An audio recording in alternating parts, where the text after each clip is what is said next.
35th regular meeting of the Medford City Council, December 6, 2022 is called to order. Mr. Clerk, please call the roll. Vice President Bears. Present. Council Carviallo. Present. Council Collins. Present. Council Knight. Present. Council Scarpelli. Present. Council Singh. Present. President Morrell. Present, 7 present, 0 absent. The meeting is called to order. Please rise to salute the flag. I pledge allegiance to the flags of the United States of America, to the republic for which it stands, one nation, under God, indivisible, with liberty and justice for all. Announcements, accolades, remembrances, reports, and records. 22-585, offered by Councilor Scarpelli. Be it so resolved that the Medford City Council invite the Medford High School head football coach and players to the next City Council meeting in recognition of their outstanding community outreach. Councilor Scarpelli. Thank you, Madam President. I know that it was a resolution that I put forth that I appreciated all of the talk and discussions around the Thanksgiving Day football game and being Fenway Park and how important that was and how we could, the recognition of a football game.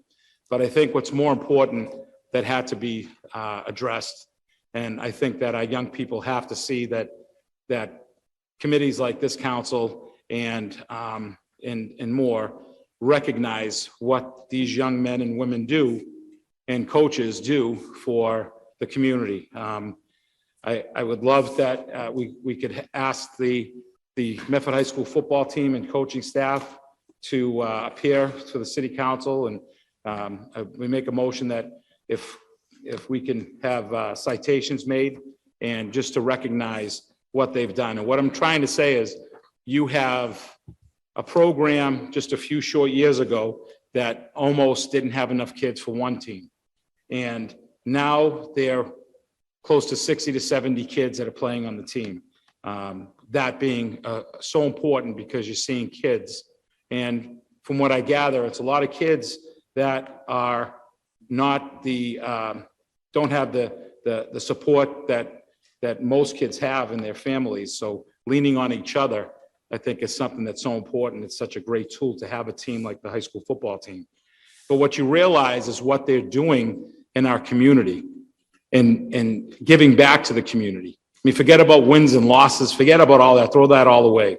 But when you have a leader like John Curley, the football coach, who's going out with his team and help organizing and running National Night Out, the whole football team showing up and working with the police department to organize the National Night Out event, or in September where they helped the senior citizens clean out their basements, or in October when they helped with this in support of the unified basketball program, where their boys and girls dressed up in mascots and supported the team.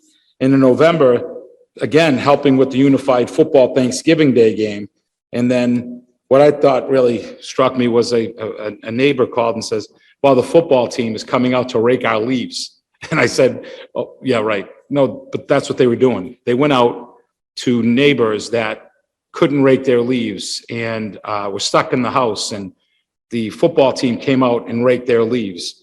And I know that they're actually going to be, they're doing a gift certificate drive to support the Medford Family Connection. So it's important that people hear this. And why? Because you hear so many negative things now, especially what's going on, in the last couple of months at Medford High School and everything you hear in TV and how negative things are. But we're lucky because we do have a lot of very good kids at Medford High School. And looking at the football team and the leadership from the coach, John Curley, and what they've done, I don't mind that you're not winning the Super Bowl. It's okay for me. I love the idea that we can read these stories and talk to neighbors and talk to senior citizens, how the football team has come out and helped this community and given back. And it was funny, last night I talked to a teacher and they said, hey, you have something on the agenda for the football team and the coach. I said, yeah, I just wanted to thank him. And he said to me, I had an issue with one of the players and I just wasn't getting to him. So I contacted Coach Curley, and Coach Curley, during his lunchtime, went to Medford High School, and when this young man sat down in his seat, his football coach sat behind him. And it was funny because I said, well, that's a scare tactic as a joke. And he said it was total opposite. what that young man felt because their football coach cared enough that he would take his lunch and sit behind him. And at the end of the class, have a dialogue to make sure that both the teacher and the football coach is in this working together to make sure they achieve their highest capability possible. And to me, I think that speaks volumes. So I really want Coach Curley and the football team to be here and to be recognized and given a citation so they can understand that we see this, people see this, and this can be just as contagious as the bad things, the negative talk you hear. But when you see teams like this and you see coaches like this lead our young people, you know, in the positive light, this is what our community is built on. This is what makes Medford, Medford. And this is what Mustang Pride's all about. If anybody thinks that Mustang Pride is about putting on a football helmet and running through a tornado, that means nothing. To be a Mustang, to have Mustang Pride, this is what it's about. Giving back to the community, understanding that there's something bigger than you. And I want to just make sure that we commend our coaching staff, especially Coach Curley. I know that the Football Association under Chris Murphy, his leadership, I think that whole association should be recognized. And I would make that a formal motion to invite them next week to the meeting. Thank you, Madam President. Thank you, Councilor Scarpelli. Councilor Carviallo. Thank you, Madam President. Again, I want to thank Councilor Scarpelli for putting this forward. He's right. Mustang Pride means pride in your community. And there's 5 of us here that are graduates from the site, from the school there, and we all know what Mustang Pride is. It's not about wins and losses. It's about camaraderie, about team spirit, and it's about being a part of your community and making your school proud. And that's what that's how we all grew up with the sports program. Sports and education all go hand in hand. And I just want to thank the coach for doing a great job with the kids, getting them out there in the community and helping them develop community pride and school pride. Thank you, Councilor Carviallo. Any further discussion from the council? I do see Chris Murphy with his hand up. Hi. Name and address for the record, please. Can you hear me? Yes. All right. Chris Murphy, 51 Sheridan Ave. I'm the president of the Memphis Senior Football Associates Booster Club. You're coming through a little warbled, Chris. Say thank you, Councilor Scarpelli, putting this on. Service is echoing up here. Can you hear me now? Yeah, if you want to turn off your video, that sometimes helps as far as connection issues. Let me hold on 1 second. It's been a. Is that better? Thank you. Yes, that's Is that better. better? Yep, that's All right. better. I just want to thank Councilor Scarpelli for putting this on, and for giving these kids the recognition for doing this. One of the things that John Curley, said to me when he first took this job is trying to make these kids, they're going to be good students, they're going to be good athletes, but they're going to be better citizens. And over the last 4 years, the amount of stuff that these kids have done and have gotten to, into the community is been outstanding. I wish I could take credit for some of it, but I can't. This has been 100% Coach Curley. I get texts all the time from him saying, I had this idea. Can we do this? Can we do that? Can we do that? Right now we're doing a gift card drive for the Medford Family Network for the high school and middle school students. We have drop-off boxes at the rink and the high school athletic office. I just wanted to plug that real quick, but I can't thank you guys enough for giving these kids and Coach Curley the recognition for this. And, I know our wins and losses haven't been great, but one thing, Mustang Nation can take pride in is that these kids are becoming great citizens and great parts of this community. So I thank you guys again. Thank you, Mr. Murphy. So on the motion of Councilor Scarpelli, seconded by Councilor Knight, all those in favor? I'm sorry? As amended. As amended by Councilor Scarpelli, seconded by Councilor Knight. All those in favor? All those opposed? Motion passes. Records, the records of the meeting of November 29th, 2022 were passed to Counselor Sang. Counselor Sang, how did you find the records? I find them in order and move for approval. On the motion of Counselor Sang, seconded by Counselor Knight, all those in favor? All those opposed? Motion passes.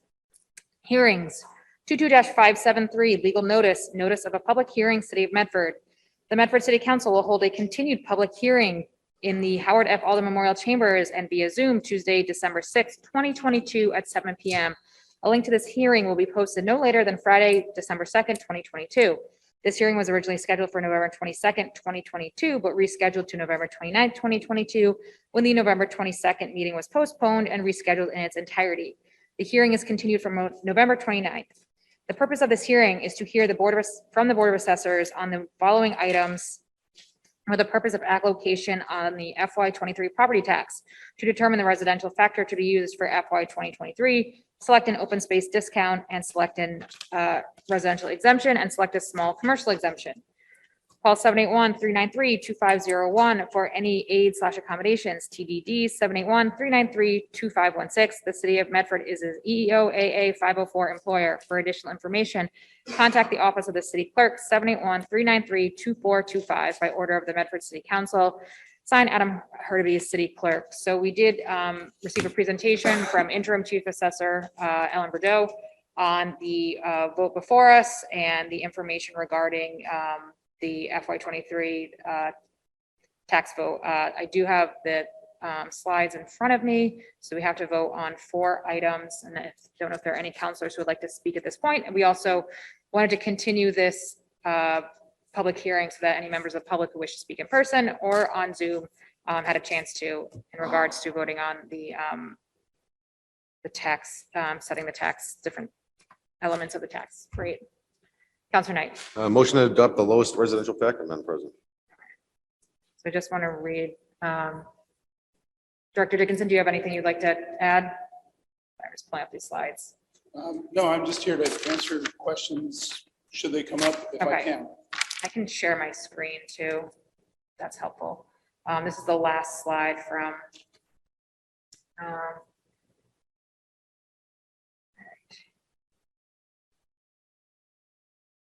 Great.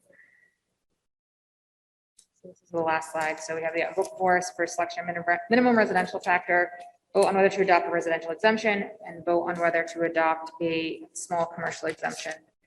So we have a motion from Counselor Knight to adopt the Lowest residential factor. lowest residential factor. Questions and bears. Just for clarity's sake, 2 minutes to adopt a minimum residential factor of 91.43. Saying, so the motion is to adopt a residential factor of 91.43. Correct, Counselor Knight? That's what the lowest residential factor may be, and that's what That's it when may be. it's delivered to us. Okay, so there's a motion from Counselor Knight. I also cannot hear Counselor Knight. Actually, I couldn't hear Vice Mayor Bears. There's a motion from Counselor Knight to adopt the lowest residential factor, so a factor of 91.43. Yep, yeah. Okay. So on the motion, Counselor Knight, seconded by Counselor Carviallo. Mr. Clerk, please call the roll. To adopt the residential factor of 91.43. Vice President Bears. Yes. Counselor Carviallo. Yes. Counselor Collins. Yes. Counselor Knight. Yes. Counselor Scarpelli. Yes. Counselor Sang. Yes, sorry. President Morrell. Yes. 7 in the affirmative, 0 in the negative, the motion passes. So we have a vote on whether or not to adopt a residential exemption. Motion is not to adopt a residential exemption. On the motion of, would you like to speak, Mr. Cassidy? This is the time before you actually. Before we actually vote. We did not do Residential it. exemption. Thank you. Pausing that.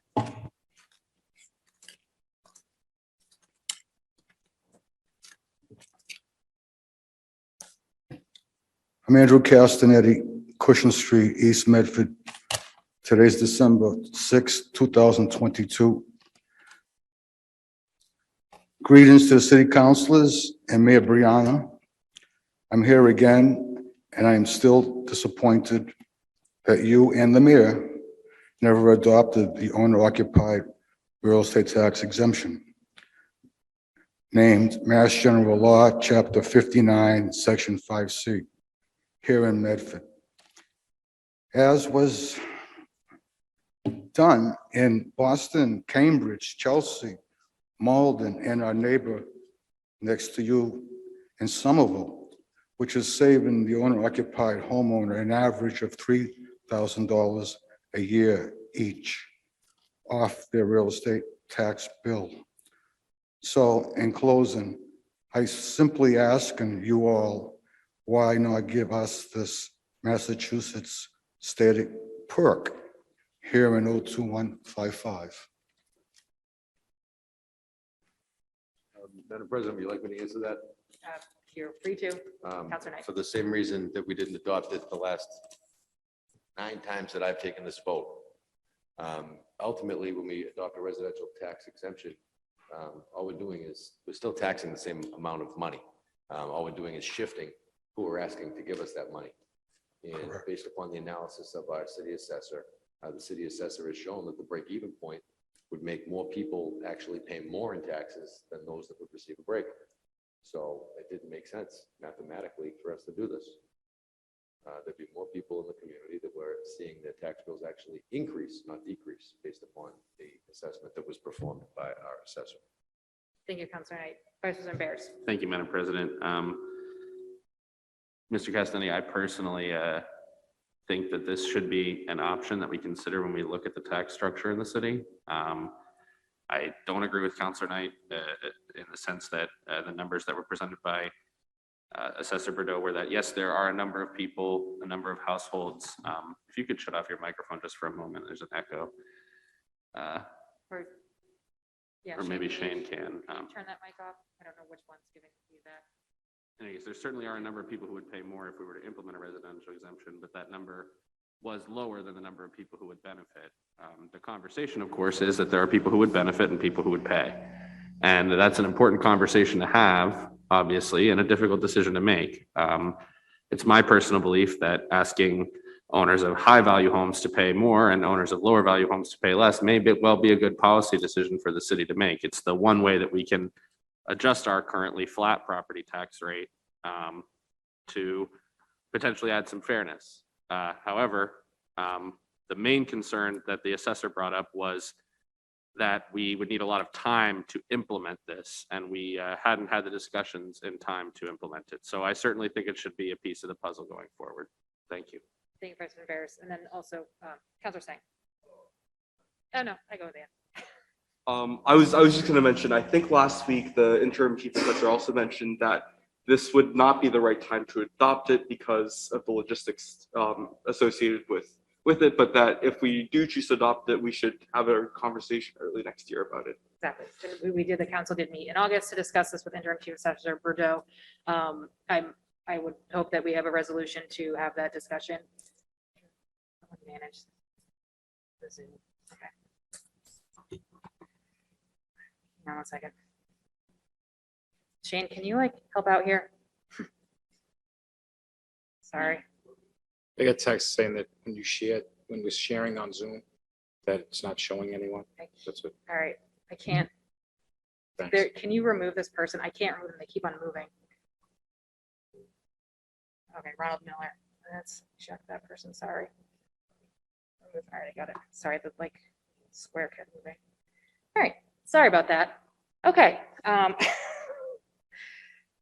So yes, we did meet. I would hope a counselor would submit a resolution to once again have that meeting either in the spring or the summer to see where we stand with the ability to adopt this. I, like Vice President Bears, I do see this as a powerful potential option for our community. Just want to make sure we're doing it right. And I think there is also something to be said that I very much appreciate the work of interim assessor Bordeaux, but also I think just the title alone suggests we might not have the bandwidth to do something that is quite a large overhaul at this point. So you're heard absolutely, and I appreciate it. I can't. Anything else on the councils? Yes, No, I think Councilor Scarpelli. and then if I Councilor can, I know that Council Knight, that's exactly what I heard from our assessor. And the understanding that in theory, it sounds great, where if you own your home, you'll get tax exempt. That's not the way that it's been told to us, that something that this council, especially some members of the council, push for the understanding of keeping people in Medford when you're going to see how higher priced homes, which is a lot of times our 3-family homes, we want to keep people in Medford. And what I was told that is you're looking at those people that most landlords aren't going to say, you know what? We'll take the hit. My taxes are going to go up, but I'm going to take that hit. That's not going to happen. We want people to still afford to live in Medford. What's going to happen is, again, the landlord's going to put it back on the renter, and affordable housing even gets deeper and deeper. So these are the reasons why that I'm going to support the vote that I've taken since we've been here, that and what our acting assessor has told us. It's not as simple as the wording of, you own your home, you're going to be exempt from the taxes. That's not true. So I think that you still have to understand where that money's coming from and who's going to take that. And I think it just hurts our community if we approve that in totality. But thank you. Thank you, Councilor Scarpelli. Any further discussion? Just one thing I'd like to point out, Madam President. In looking at the presentation that Ms. Bordeaux put on back in August of this year, she did note that at a 20% owner-occupied exemption, the break-even point would be any home valued at $707,000 would be the break-even. Any home valued over that would be receiving an incremental tax increase. It looks like for every $90,000, it goes up about $200. Then the next 90,000, it goes up about $400. The next 90,000, it goes up about $800. The next 90,000, it goes up about $1,600. The next 90,000, it goes up about $3,200. So if you looked at a property, let's say like 23 Cushing Street here in the city of Medford, which is assessed at $803,000 right now, that home actually wouldn't even meet the requirements for the break-even point. And that home would actually pay more in taxes than they'd be paying without the exemption. Thank you, Councilor Knight. I appreciate Mr. Castellani's selfless advocacy. So what? I appreciate your selfless advocacy. I mean, the median home value in the city is below $707,000. More people would benefit than would pay. Mr. Through the chair, I'd like to rebut Councilor, 2 or 3 councilors, if I may. just please make a statement. No, this is not meant to be debate. You're free to share, but this is not meant to be a Well, this is debate. information about the owner-occupied exemption, Yes. correct? Yep. That's what I'm going to stay with. Yes. From our previous assessor, Mr. O'Neill, he had told me, showed me in writing, the 85% of the home occupied would receive savings instead of the usual 4% increases, which happens like clockwork instead of Prop 2.5. It's more like 4 or 5%, especially with my 2-family. And yes, I would see an increase. So I'm not here to save money for me. It would cost me. But 85% of the people are going to save instead of the usual 4% tax. Also, if it's such a bad program, why is all these communities, especially Somerville, at the maximum of 35% shift exemption? Why are they still in the program? They can drop out anytime. So could we if we got in. And also, I don't want to see anyone's bills go up personally. I think the tax man gets more than their fair share. It just never ends. If you want to help the renters, I suggest you all talk to your president in Washington, D.C. to get him to reverse the energy situation. Because I've never seen this inflation since when Jimmy Carter was there in the 70s. And we had gas lines to buy gasoline for our vehicles. And if it's so complicated, it can't be rocket science if all these communities are doing it. Boston, I missed Everett, Chelsea, Cambridge. It started in Nantucket originally. And the formula is defective, I'll agree. It should not be a cutoff point of 700,000 or whatever. It should be rewritten at the State House that take the exemption amount of that tax swing at 35%, for example. It should be even dollars for every owner occupied, one set amount. It can't be that hard to do the mathematics. Instead of someone saving 2,000, which is not right, which will happen in the Heights more than downtown. There should be one set figure. probably $700 it might come out to for every single owner occupied. I rest my case. Thank you, Mr. Cassidy. So on the motion of Vice President Bears to vote against residential exemption. To not adopt. Seconded by Counselor Knight. Mr. Clerk, please call the roll. Just to clarify, a yes vote, a yes vote when you're voting not to adopt it. So in other words, it'd be almost. Correct. An Okay, affirmative got vote means to not adopt. Affirmative vote means to not adopt. Vice President Bears. Yes. Counselor Carviallo. Yes. Counselor Collins. Yes. Counselor Knight. Yes. Counselor Scarpelli. Yes. Counselor Sang. Yes. President Morrell. Yes. 7 in the affirmative, 0 in the negative, the motion passes. And then the last vote we have is to whether or not to select a small commercial exemption, which historically the council has not adopted. Two more votes. Motion Oh, we have the to, open space. Sorry. I was just going to move to not adopt a small Okay. commercial exemption. So on the motion of Vice President Bears So to moved. not adopt the small commercial exemption, seconded by Counselor Knight. Counselor Collins, do you want to speak? Oh. Mr. Clerk, please call the roll when you're ready.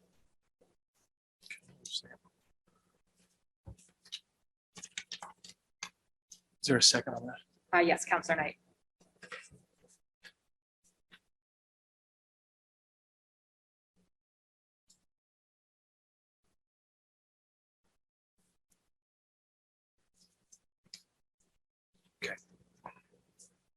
Vice President Bears. Yes. Counselor Carviallo. Counselor Collins. Yes. Counselor Knight. Yes. Counselor Scarpelli. Yes. Counselor Sang. Yes. President Morrell. Yes, 7 in the affirmative, 0 in the negative, the motion passes. And then we just have to vote whether or not to select adopt an open space discount. Motion to not adopt. On the motion of Counselor Knight to not adopt an open space discount, seconded by Counselor Scarpelli. Mr. Clerk, please call the roll when you are ready.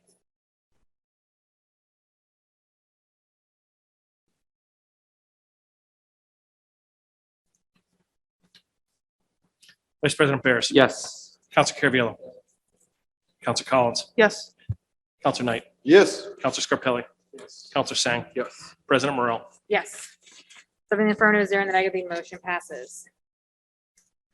Motions, orders, and resolutions. 22-578, offered by Counselor Carviallo. Be it so resolved, the Medford City Council have our DPW Director and City Engineer appear before the council and discuss the substandard paving on Winthrop Street by Eversource. Counselor Carviallo.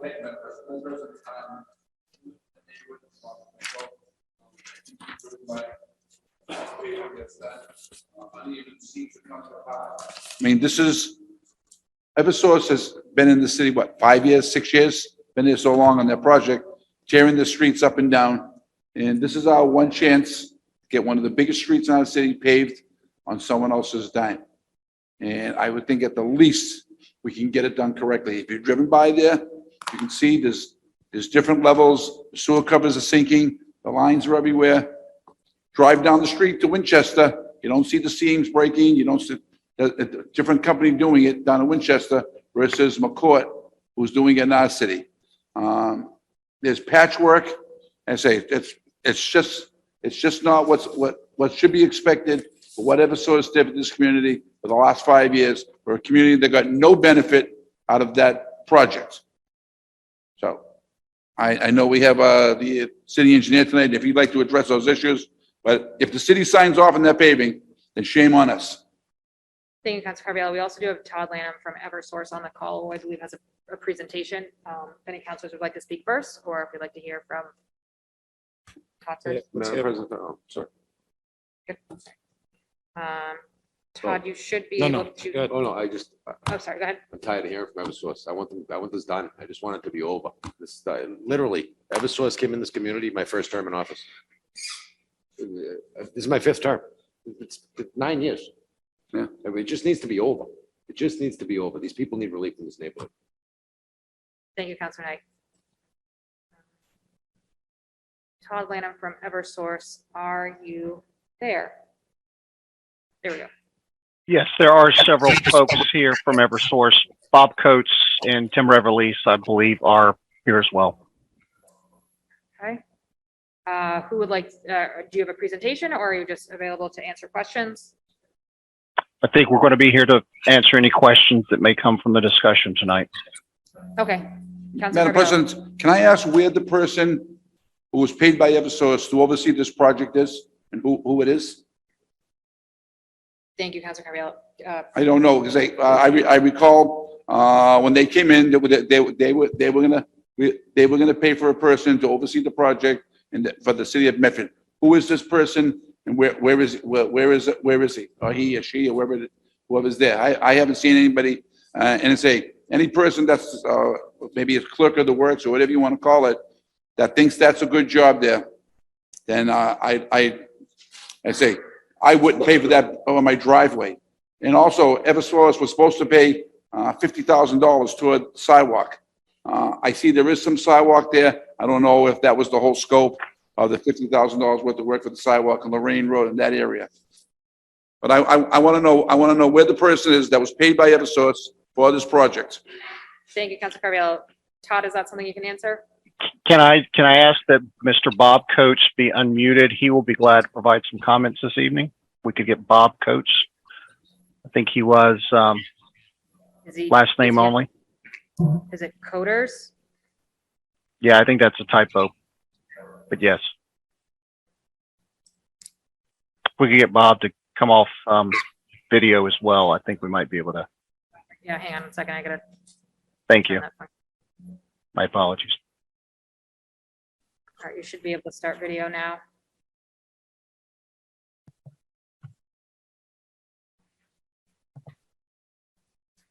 Thank There you. we go. Good evening. I'm Bob Coates, Vice President of Major Project and Capital Construction for Eversource. Thank you to the council to be present tonight. I presented back in the spring and said we would come back in the fall. To answer the question specifically, we do have people assigned to the project full-time. There's a person that is assigned and a project manager assigned. And we've been continuing to work collaboratively with the city departments to affect positive change in this project, which we have demonstrated in the last 6 months. We are actually ahead of schedule. We're actually ahead of schedule and continuing to make great progress. With respect to the paving on Winthrop Street, it does meet the Mass DOT specs. The seams were a little different based upon the traffic patterns that had to be maintained while we were paving. And we will stand behind, obviously, that paving. There were some castings that needed to be addressed with the sister utility that couldn't address those, and we will be making those corrections as well. So we continue to make great progress. I understand and empathize with the frustrations of the city. It's been a long project, but we've implemented many strategies. I want to personally thank the city engineer, Mr. Wortella, for his leadership over the last 6 months. We've been able to make some great progress. I realize that doesn't resolve the last several years, but it's a commitment I made to this council when I spoke to you in the spring that this is what we do and this is what we have done. Thank Well, you. Madam President, Councilor Caravello. I'm glad you're making great progress, but you're not making great progress with quality work. Sorry, I wouldn't accept that for my own driveway at my house. Go by there and look at the road, and you'll see it's at different heights. The seams are coming apart. There's patchwork on different parts. This is not what this community has had 10 years of disruption for you guys to do a lousy job. Drive down the street a half a mile into Winchester and look at the difference. What's the difference between Winchester and Medford? I want the same quality that they did over there done in our city. If a cook can't do the job, you bring Middlesex in here and let them pave the same way they paved down there. This is not fair. This is a major thoroughfare. It's not even going to last a year before it starts coming up. That's not acceptable to me. It shouldn't be acceptable to anybody in this community. Thank you, Councilor Caravello. Any Councilman, would you like to speak? If I can, Councilor Scarpelli. it is to address a question to Mr. Coates, is this the final paving? The paving that's done on Winthrop Street will be the final paving. The striping is not the final striping. That's done as a temporary striping. There's inlaid epoxy paint striping that will have to be done in the spring due to weather freezing considerations. Okay, so in your professional opinion, what we're seeing on the Medford side with the patchwork, with the manholes that are sunk in, is that acceptable? The manholes, as I said, will be addressed that we've discussed. And the paving meets the DOT standards and spec. I realize that there's some seams that were applied that we've discussed with Mr. Watella, and they will be verified to be safe and sound for the time period, for that time period.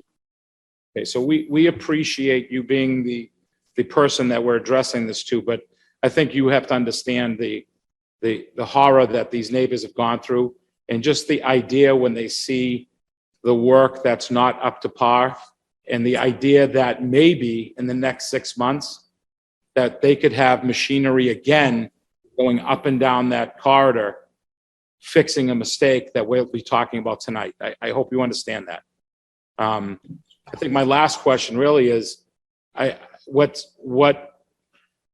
acceptable for standards, but the difference between what we see in Winchester and the difference that we see as soon as you cross the line in Medford. Do you recognize that? We apply the paving to the standards that we are ordered to by the city and the state. I do recognize that the paving and the optics look different in the two areas. The cities operate with different rules and procedures to execute those activities. So this is our fault, so our standards are lower? Didn't say that, sir, at all. Oh, you did say that. What you said was that the standards in that community are different than ours. That's exactly what you said. So my question is, being the professional, the standards that's allowed in Winchester wouldn't be allowed what we have in Medford in that end. So let me clarify my statement. I'm not saying that the standards are different. I'm saying the means and methods are different. We can pave at night in different communities. Weren't able to do that with the traffic concerns. We can pave by shutting down roads. So we operated in Medford in accordance with the directions provided us by the city departments. And we do have people on site to monitor the quality of that construction. So if I can ask our engineer while you're on the phone, while you're hearing this presentation, if we can. So from what I'm hearing, the reason why we have patchy work and that we feel that it's subpar, it's because, not you per se, but we, Medford, told Eversource to pave it that way, piecemeal like that? Because that's what I'm hearing.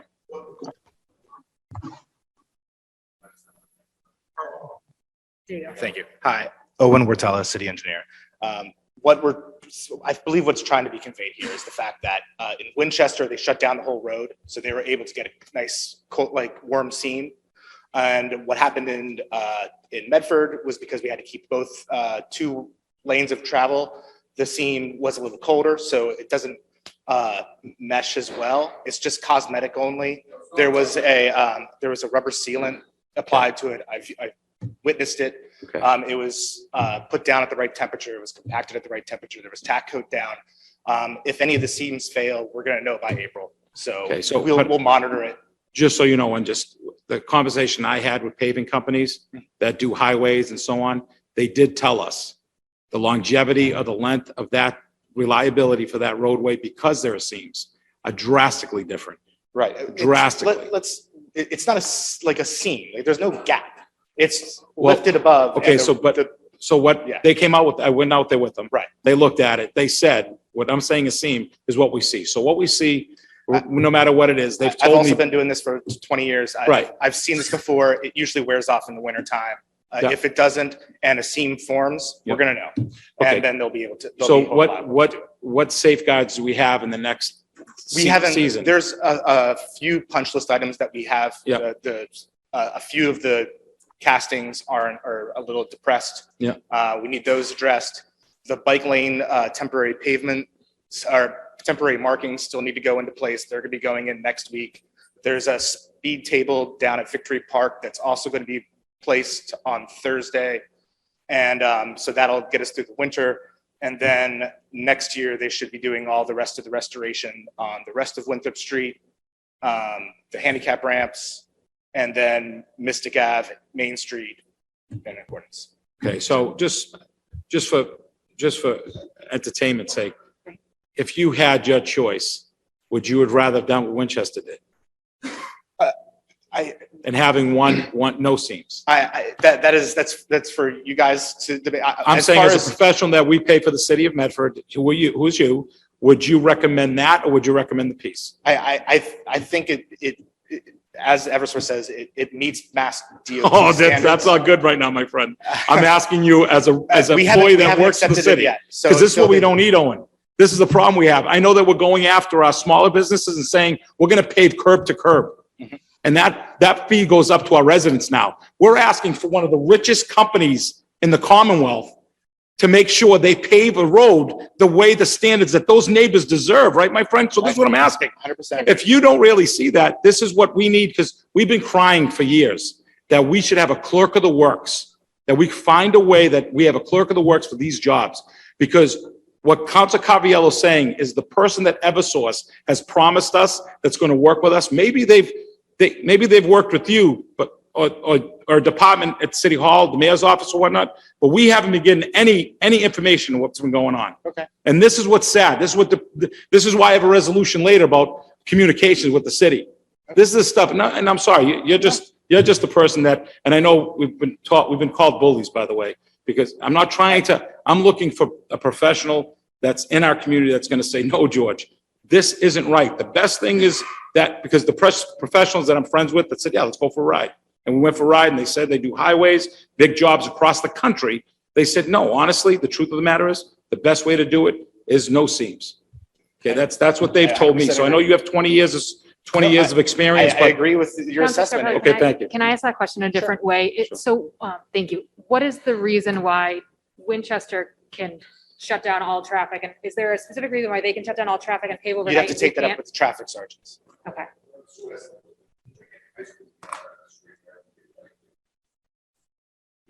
They were limited in time between 9 and 2. Okay. 30. Okay, thank you. And that's the traffic supervisor on our side? Yeah. Okay, thank you. But again, thank you for being here. I appreciate it. And I think the frustration is those neighbors that, I hear it's, frustrations every day. yeah. I'm here just to No, answer questions. it's tough though. When Eversource, when they came in, they said there's no benefit to our residents, but they're going to at least leave it better than the way they saw it. I tend to disagree. I would call Eversource in shame, because if that's what you're leaving and that's what we're going to do and you're blaming, whatever, I'm not going to go there, but thank you very much. Thank you. Bit of stuff. Vice President Bears, then Councilor Carviallo. Thank you, Madam President. Yeah, I mean, I tend to agree that we should be doing this the best way possible. I just have two clarifying questions. It sounds like what you're saying, Owen, is that this is the situation for the winter. The idea is that what looks like a visible seam will wear away in the winter and become a flat. It should. It's cosmetic only. And if it doesn't, that we will likely not accept it in a condition if it does not. If it doesn't, there's an edge. It's in the travel lane. It shouldn't cause an issue. It's cosmetic only. Right, but let's say that if it doesn't hold, you said if it doesn't hold, we'll know by If April. it doesn't hold, we'll know by April. And if it doesn't hold, then You have to redo it. they have to redo it. All right, well, I think that's important to clarify and put out there. So we have not accepted it. We're going to go through the winter. If it doesn't hold, then it will be redone. Correct. All right. And the second thing is I want to just clarify and put out there is essentially the conditions that we're putting on the construction companies, you're saying that's coming from the traffic sergeants at the police department? the conditions of when they can operate comes from the traffic sergeant. All right, and is that a mutual discussion between your office and the traffic sergeant? I let the police department handle that. All right, well, it just sounds to me like, we're trying to balance interests here, and I completely respect the interest of safety and understand there's a high school there. As far as the engineering division is concerned, or the DPW, we won't get in the way unless it's a safety issue, but their safety concerns mostly outweigh ours. So our Right. safety concerns are basically temperature driven. Theirs is like traffic and school. Right, and I'm just saying, it sounds like in terms of the balancing of interests in the situation, that we are, making a decision to potentially do work in a way that would not be the preferred way to do the work, or there may be a way to do the work differently. That's means and methods, and that's kind of like contractual stuff. That Right, but there's a leeway. Them I being a think what we're contractor. dancing around Yeah. here is that we could have a discussion in the city to have authorized this work to occur in a different way at a different time, and it may have had a different result. Correct. Right, and I think it's important that we have that discussion and not just defer 100% entirely to say, I'm sure that the minds in the city and the people that we pay salaries, professional salaries to in the city, and the police department, engineering division, and anywhere else, plus the people from Eversource and the contractor, could have sat down and said, here's a way that we can make a plan where we do close the street for a certain period of time and do this way. It doesn't sound like out of the bounds of what we could be able to accomplish here. And I'm not trying to put you on the spot, but those are the kinds of discussions and collaborative approaches I think we need. Closing down that street, it has a lot of competing interests. Right, and I agree with that. And I think that's the other thing, right? If we're gonna have the conversation and discuss the competing interests, before the project comes, we say, we're doing it this way, this is the result we're expecting, the competing interests worked out this way, and this is why the decision was made. And then we're not coming here after the fact and saying, we don't like the quality of the work, or we don't understand the quality of the work, or we're concerned that it's gonna break down, which is what I'm hearing from experts that Councilor Scarpelli went out with and Councilor Carviallo. Quite frankly, I've driven down the road and I didn't find it sufficient. I've driven down a lot of repaved roads and it didn't seem like the best version of that I've ever driven down. Yep. We had the issue on Mystic Avenue, which is the same project and the same contractor. So, again, you are one part of a puzzle that makes this decision, and I understand that. But as we discuss it, having all those minds meet and say, maybe the competing interests, because this is a once in a generation opportunity to repave a major thoroughfare without, cost to the city, maybe it's worth the interest of shutting down that road at a certain time, or doing some work at night, or doing something differently than we would for a smaller project with less impact. So that's all I'm really trying to say. And I think that kind of approach is what we should take. So I'm not trying to put blame on the traffic sergeants or blame on you or blame anybody, other than to say, I think that if we had come together and had the minds meet on this and said it's the priority that we do it this way instead of this way, this wouldn't be a conversation that we're having. Great. Thank you. May I make a comment? Please.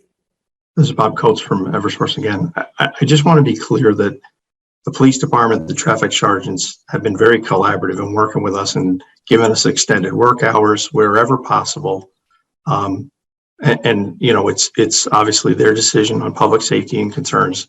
In this case, we had to pave it during the hours that Mr. Witella highlighted, and I understand the impacts, but I don't want you to have the perception that the police department, the traffic sergeants have not been working collaboratively with us and have found creative ways as we got through Winthrop Circle and allowed us to accelerate some of the activities to get things done faster. So thank you. Thank you. Yeah, and just to be clear, that wasn't my implication. I'm saying that all parties involved could have come together and made a different solution, right? Understand. Thank you.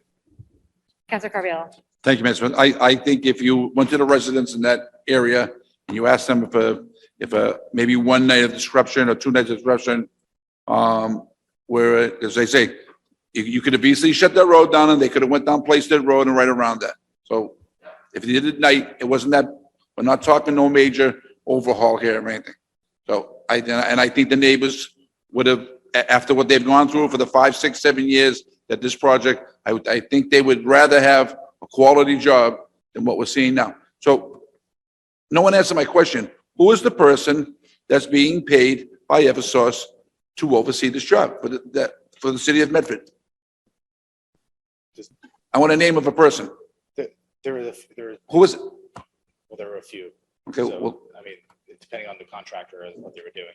So I You're know speaking that, to the mic. I mean, Eversource will be able to answer this question better well, than I can answer. can the gentleman of Eversource give us the name of the person who was paid by them to oversee this project for the city of Medford? And if I recall, there was some company out of Connecticut that was Todd- hired. Todd, are you able to answer that? Defer to Mr. Coates. I don't have the name in front of me, sir. I don't want to give you the wrong name, so I'm happy to provide that. But I don't have it in front of me, the specific name. Going forward, you talked about speed tables.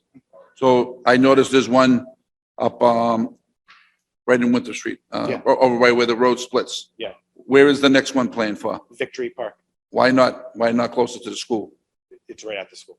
It's on the other Victory's side Park of is the- after the school. Well, going the other Okay. direction, yeah, So the sidewalks that are torn up at the park, yes. are those going to be replaced with They better be. concrete, not asphalt? No, it's definitely concrete. Okay. Yes. It Again, was, that was the plan to have those done prior to the paving. so going forward, seeing that we know we screwed up that part, going forward, when they come back in the spring, I think the discussion should be had, you can give the neighbors, we do 911 calls for everything and every party and every little thing that goes on in the city.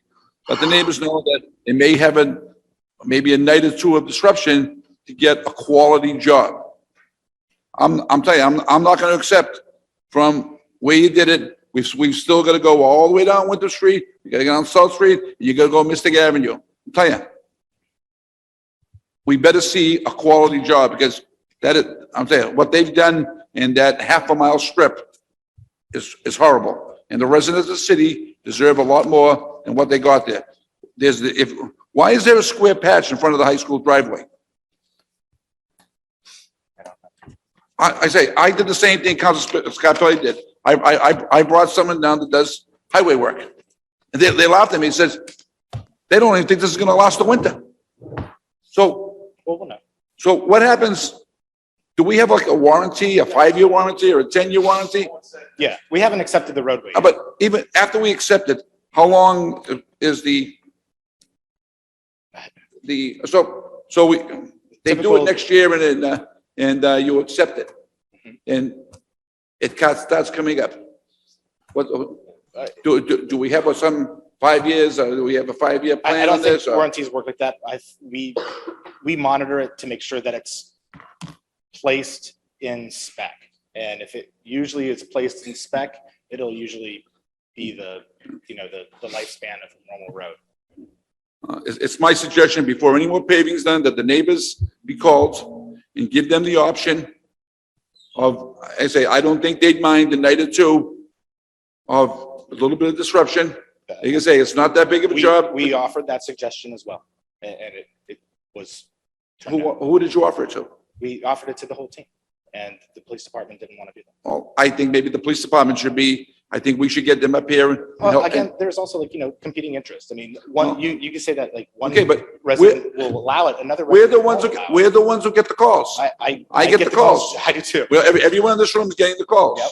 And they want to know why we're paying, why we're getting what we're getting. And because they drive right through and they go to Winchester and they say that like you said, our standards any different than Winchester standards? It's exactly the Should be same. the same. That road should look the same going all the way through. And they got a couple more miles of paving to do. And I tell you, I'm gonna be screaming to the high top. If it's not done correctly, I'm not gonna accept any more paving that looks like the crap that they did up there now. Counselor Collins. Thanks, Owen, for being here. My question was also about sidewalks. If the sidewalk mitigation is rolled into the same project by Eversource or their contractor, I was just curious if you had a quick status update on your fingertips. If not, that's fine. I was hearing from constituents who were dealing with. Yeah, some of the Perhaps the money sidewalks. was used to redo some sidewalk, widening the sidewalk from 4 feet to 5 feet at Victory Park. Mhm. The rest of it was shifted to the Lorraine to Smith Road, that whole, the missing chunks that are Yep. doing, and that's coming through a separate city contract that will start in the spring.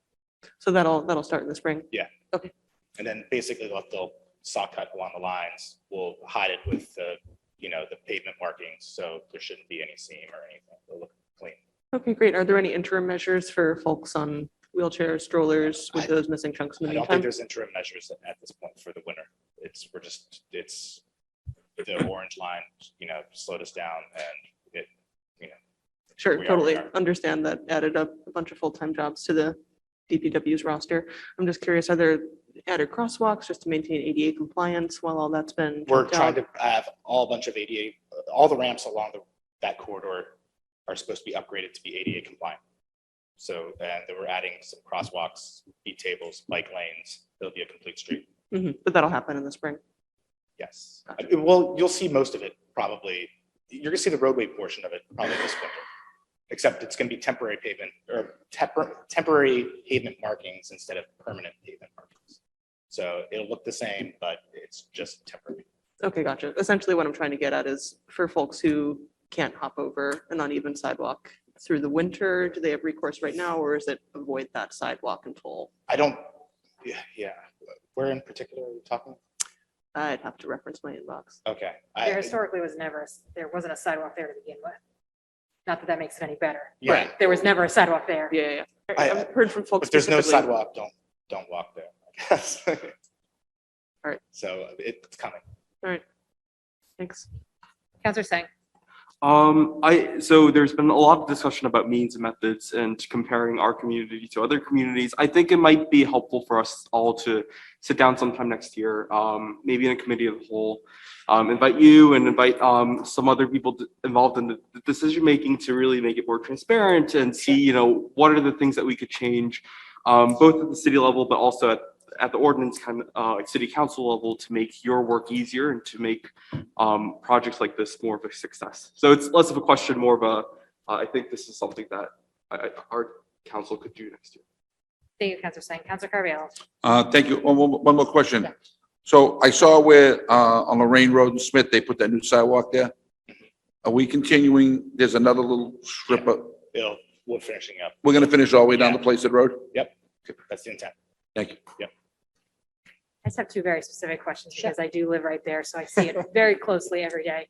I did see the speed table go in, which I'm very happy about. I noticed, and I'm sure there's reason, it doesn't extend curb to curb. Correct. So I've already seen cars go around it. Well, it's coming. Just give So us until it'll next week. continue to extend. Well, what's gonna happen is we're gonna have the white There'll be paint, I lanes. understand that. So, your, 20-foot wide lane for driving is gonna get narrowed down to about 11 feet. Right. And then there's gonna be a bike lane marked as well. So people will tend to be driving in, like hugging that double yellow center line. Yeah. And that'll basically slow everyone down. So it should. To be fair, and I know you know this, Yeah. paint is not infrastructure, so people can drive over paint. And I Right. just have concern because it's a space where we're It trying to is- slow people down and be safer for pedestrians. And if some folks are going to swerve around, now they're swerving closer to the sidewalk. I think it's 1.5 feet that is not Yeah. in that area. And that's due to keep the drainage pattern. It's a, okay, it's a Consistent. drainage issue. If Okay. you did it extended the whole way, you'd have to put in catch basins and structures, and that's just, that Okay. gets crazy. Thank you. Yeah. And I did notice that there's just a fair amount of asphalt debris on the street. Is there a reason for that? Is that past Victory Park, the lower It's in end? between, it's right, like in between the high school and Plaisted. I see a fair amount along the curbs, Oh, just debris. Well, I'll mention it to McCourt to get them swept. Okay, thank you. problem. Counselor Carviallo. Remember, I see we have a little strip of bike lane over by in front of the high school, like just a little strip. Is that strip gonna go the whole length of Winter Street at some Yeah. point, all the way in, Both ways. all the way into Winchester? Or Up to Winchester. With the Winchester line? And to see, I feel like I ask Todd for these plans like every 6 months, but to see those full plans, is that something you could can send share, the yeah. council just so we can get a refresher on where You stuff's know, gonna be? again, this is just temporary pavement markings. Any issues that we foresee, well, you can make adjustments before the permanent pavement markings go down in the spring. So we're, there's already one little tiny area that we're gonna adjust. So it's, we're welcome to comments. For sure. Yeah. Thank you. I do see two members of the public on Zoom. Counselor Knight. Thank you very much. So just to recap, currently the work is not complete by the contractor, right? The city has not accepted the roadway. Correct. Okay. The applicant, Eversource, is required to have a field engineer, a city field engineer.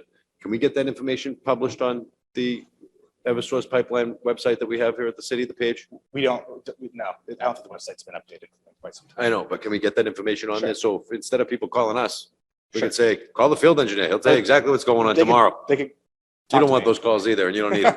All right, we want you working on other stuff. We got a field engineer they're paying for. Why are you gonna take the calls? That's what he's here for. Okay. All right, and then, lastly, when is it exactly with the drop dead project completion date? Oh, you want me to take that? I do. Thanks, Rob. Yeah, so right now we're targeting the end of the third quarter of 2023. So end of September for completion of the project. We continue to work. I'm sorry, go ahead, Counselor. Will this be done before? I don't think they'll commit to that, but I think it's a very good. I mean, I'm going through my files here. I have April 30th, 2015. 19th, 2015. October 20th, 2015. It's 2023. That's it? It will be relatively soon. Relatively soon it will be. So this is something that needs to come to an end. And it needs to be done before school opens again, because every year, all summer long, it's nice and quiet. And then come the second to third week in August, we decide we want to rip up every street in the city. I mean, this year we did it at the Brook School, right? Literally the first day of school. Let's start a construction project around 4 streets that surround the school. All right. We need to plan better. All right. So we can't put this neighborhood through any more undue strain and stress. Now, I know there's a ton of benefits that come with this through the MOU. I've exercised as much patience as I possibly can on this. And I appreciate all that you're going to try to do to get out of our city so that you can move on to the next 8 miles of pipeline that you have to do somewhere else, I'm sure. But with that being said, I'd like to see that contact information published on the city website. And I'd like to get a commitment from Eversource that this is going to be done before the opening of school. You like that in the form of motion?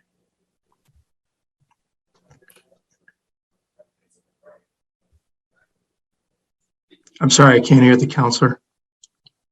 I'd like to see a commitment that this is going to be completed before school reopens in September.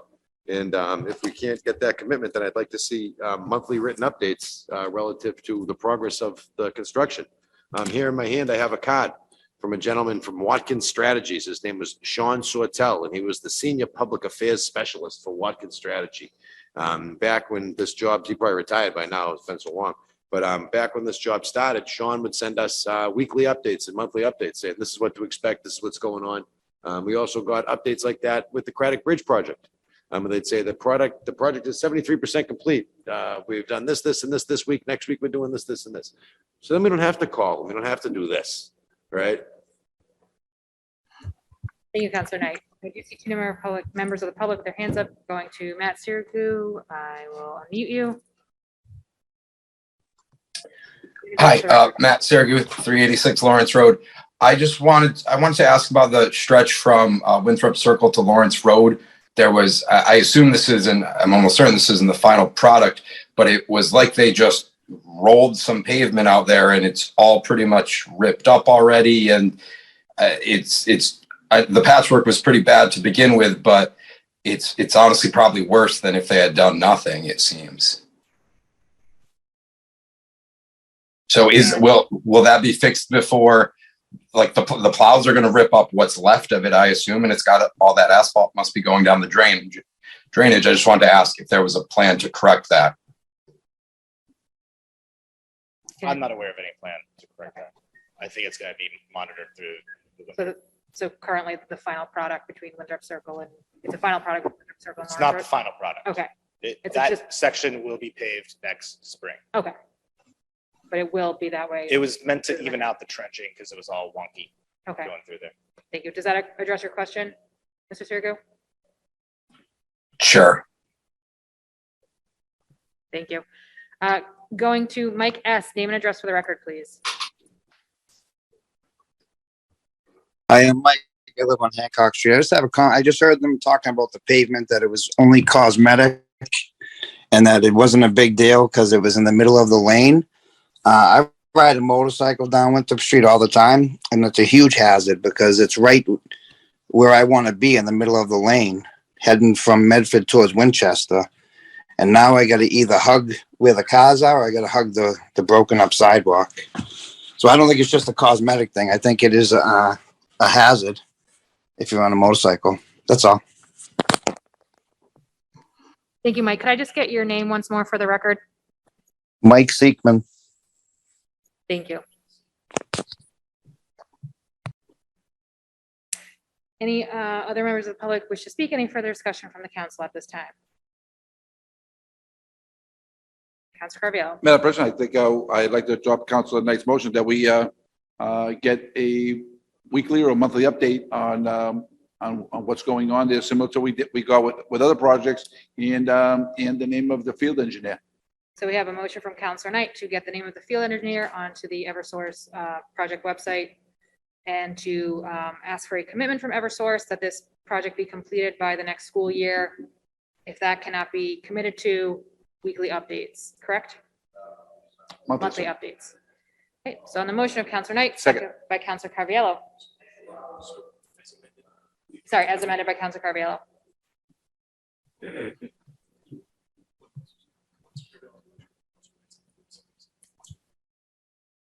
I think, yeah, whatever, Yeah. whatever you have down. What do you have down? Council Carviallo with a made motion. I have a minute. Council Knight. Which you can put in, I don't want to say, yeah. Either one of us will own it. I All don't- right, great. Which- We'll go with that. We'll go. Yeah, I don't care. Motion of Councilor Carviallo as amended by Councilor Knight. Seconded by Councilor Knight. Please call the roll when you're ready. I'm sorry. All those in favor? Aye. All those opposed? Thank you. Motion passes. Both habits die hard. All right, where are we? Thank you, Owen. And thank you, Todd and Bob. Okay. Thank you. Thank you. 22-586, offered by Councilor Scarpelli. Be it so resolved that the city council be presented the process in which the administration designed the plan to allow unleashed dogs in our community parks. Councilor Scarpelli. Thank you, Madam President. First, let me start off by addressing some concerns that my daughter has been reading on social media. We love dogs. We love our dogs. I've had dogs my whole life. I love my dog. But the question that I put this out is to really discuss the survey that is being put out there by the city administration to talk about specific hours in specific areas that we have unleashed dogs. First of all, there is a city ordinance that we as a city council have in our laws here in Medford that you're not supposed to have. You can't have unleashed dogs. That's it. Why we're doing a survey without presenting this to the council or the understanding of what this means or what the repercussions mean, because right now you're having people, especially kids, different sports organizations saying, hold on one second. We've had issues in the past where my daughter was on the field and a dog was unleashed and, oh, but it's okay. It's a good dog.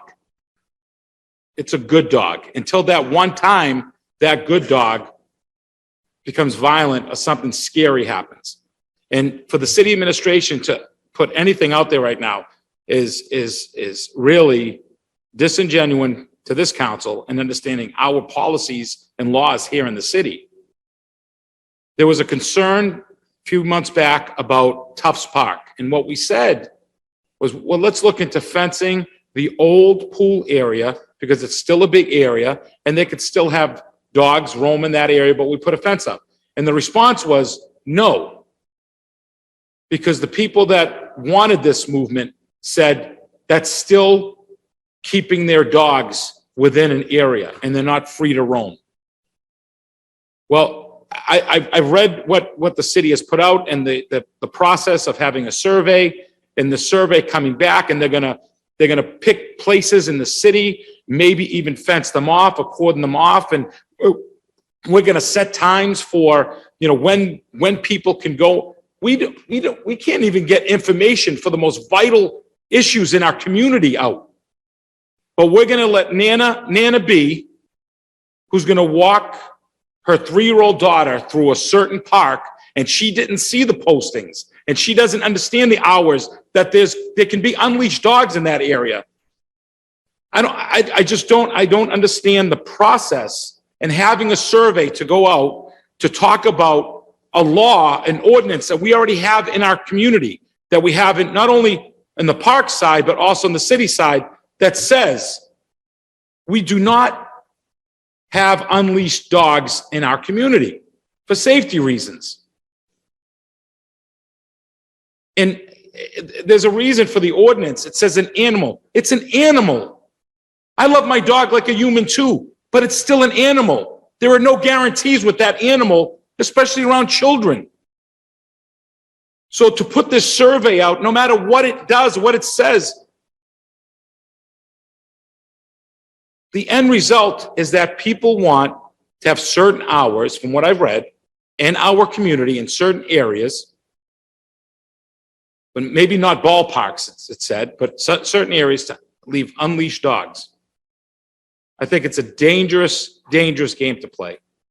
There's a reason why Council Marks works so hard to implement the dog park. There are reasons why there are areas in the state side where the fells that they can run your unleashed dog. That's why there are areas, but to designate city property and then put hours to it and think that we're going to have the bandwidth in that office to make sure it's communicated to every resident with their child and say that as long as we post it, we're safe. I said I think that's very, very dangerous, and I think it's unsafe, and it's a shame that it's put out there to appease people during political times, saying that we'll just do a survey. So when that survey says, absolutely, let's do 10 o'clock in the morning to 2 o'clock in the afternoon at Tufts Park during the weeks that the kids are in school, and you say, hey, that's great, we're gonna post it. But we're gonna have that one day that Nana's gonna walk their child that doesn't have the post, and the dog's gonna attack. That's a very slippery slope. That's very dangerous in that sense. And believe me, and I'll say it again, George Scarpelli, what camera are we on, loves dogs. I love dogs. But I also love and respect the people that traverse our community and want to feel safe. So thank you, Madam President. I think that my reason for putting this forward is really just to vent and then just to spread some of the concerns that residents did have, that's saying that, well, if it happens, this survey happens, they open one spot, what's going to stop it from moving on? And I think that this is, you want to focus on building a dog park for bigger dogs. You want to think, well, let's figure that. Let's work that out. Let's look at Tufts Park and maybe closing off that area, fencing off a safe area where dogs can run in a bigger area. Maybe that's the solution. But to put it the way that it reads to me is that possibly having hours around the community for unleashed dogs, I think that's wrong. And more importantly, in the form of a motion, is I'd like the city administration to help this council understand how we can ask for a motion for a city ordinance that's in place. Are we changing it? Has anybody here talked about changing an ordinance about unleashed dogs? Because I've never heard anything of that. So thank you. Thank you, Councilor Scarpelli. Councilor Collins. Thank you, President Marola, fellow dog lover here for the record. I find myself agreeing with a lot of what Councilor Scarpelli has to offer. I also took note of the survey when it was released. My first thought was just similar to the ARPA community survey in general in the community. When we see a survey go out, I'm very curious to know what's the plan for this survey. what is the goal for how many people to be surveyed? What is the process for making sure that we get a representative cross-section of the community actually weighing in? Will that be reported? How will that feedback be translated into policy with this issue in particular, because it involves an ordinance? I would love advance notice from the administration on if we are to try to craft or change policy based on the feedback from this ordinance. How will that go, especially since that is a multi-jurisdictional event because of the ordinance involved. Oh, there was one more thing that I had to say, but it's left my mind. You know, in general, I think that Councilor Scarpelli's point about the bandwidth of our animal control specialists as well as our communications bandwidth is really a point well taken. That applies to most things in the city. And I think that when we do put out a survey, especially knowing that it's an issue that constituents are looking to hear about, I think that we need to be proactive about managing expectations, both for the timetable on which things are proposed to maybe change, and also the scope that it's possible to change things within. And again, especially that's relevant here because it would involve city council action as well as administrative action. But I think that in many cases, that's really lacking when this sort of, we're just putting feelers out there type of action gets done. I think it's really, we owe it to the community to let them know, we want to hear your feedback, and also this is the universe of possibility. Thank you. Counselor Singh. Thank you. I think it's noble and valiant that the city administration is using surveys so much. I worked in survey research for 4 years. I certainly believe in its role in maintaining trust in the citizenry and getting feedback for ideas and policies. But I think from that experience, I've also learned a few things. The first of which is you got to have a plan. The survey has to slot into a bigger plan in general. And I think it would have been more prudent, especially given that the city council has jurisdiction over ordinances, that the administration should have come to us and asked us about what ideas we were open to, what we were hearing from our residents talking to us, and what possibilities that we were open to. And I think that could have informed the survey creation itself. I think I have another concern from the public opinion survey research perspective, which is that I'm afraid that our city surveys aren't representative of our population. It's one thing to conduct a survey. It's another thing to post a Google link on Facebook and ask people to fill it out. We saw with the ARPA survey that survey was skewed very much towards homeowners, very much towards certain demographics, towards certain neighborhoods. That's something if we're putting the energy into creating a survey, I want to make sure that survey is representative. I want to make sure that we're actually listening to a whole range of people and having a survey sample that represents our city as a whole. I don't know if we will see the results of this survey, but given our city's record with previous surveys, I think that it remains as a concern of mine.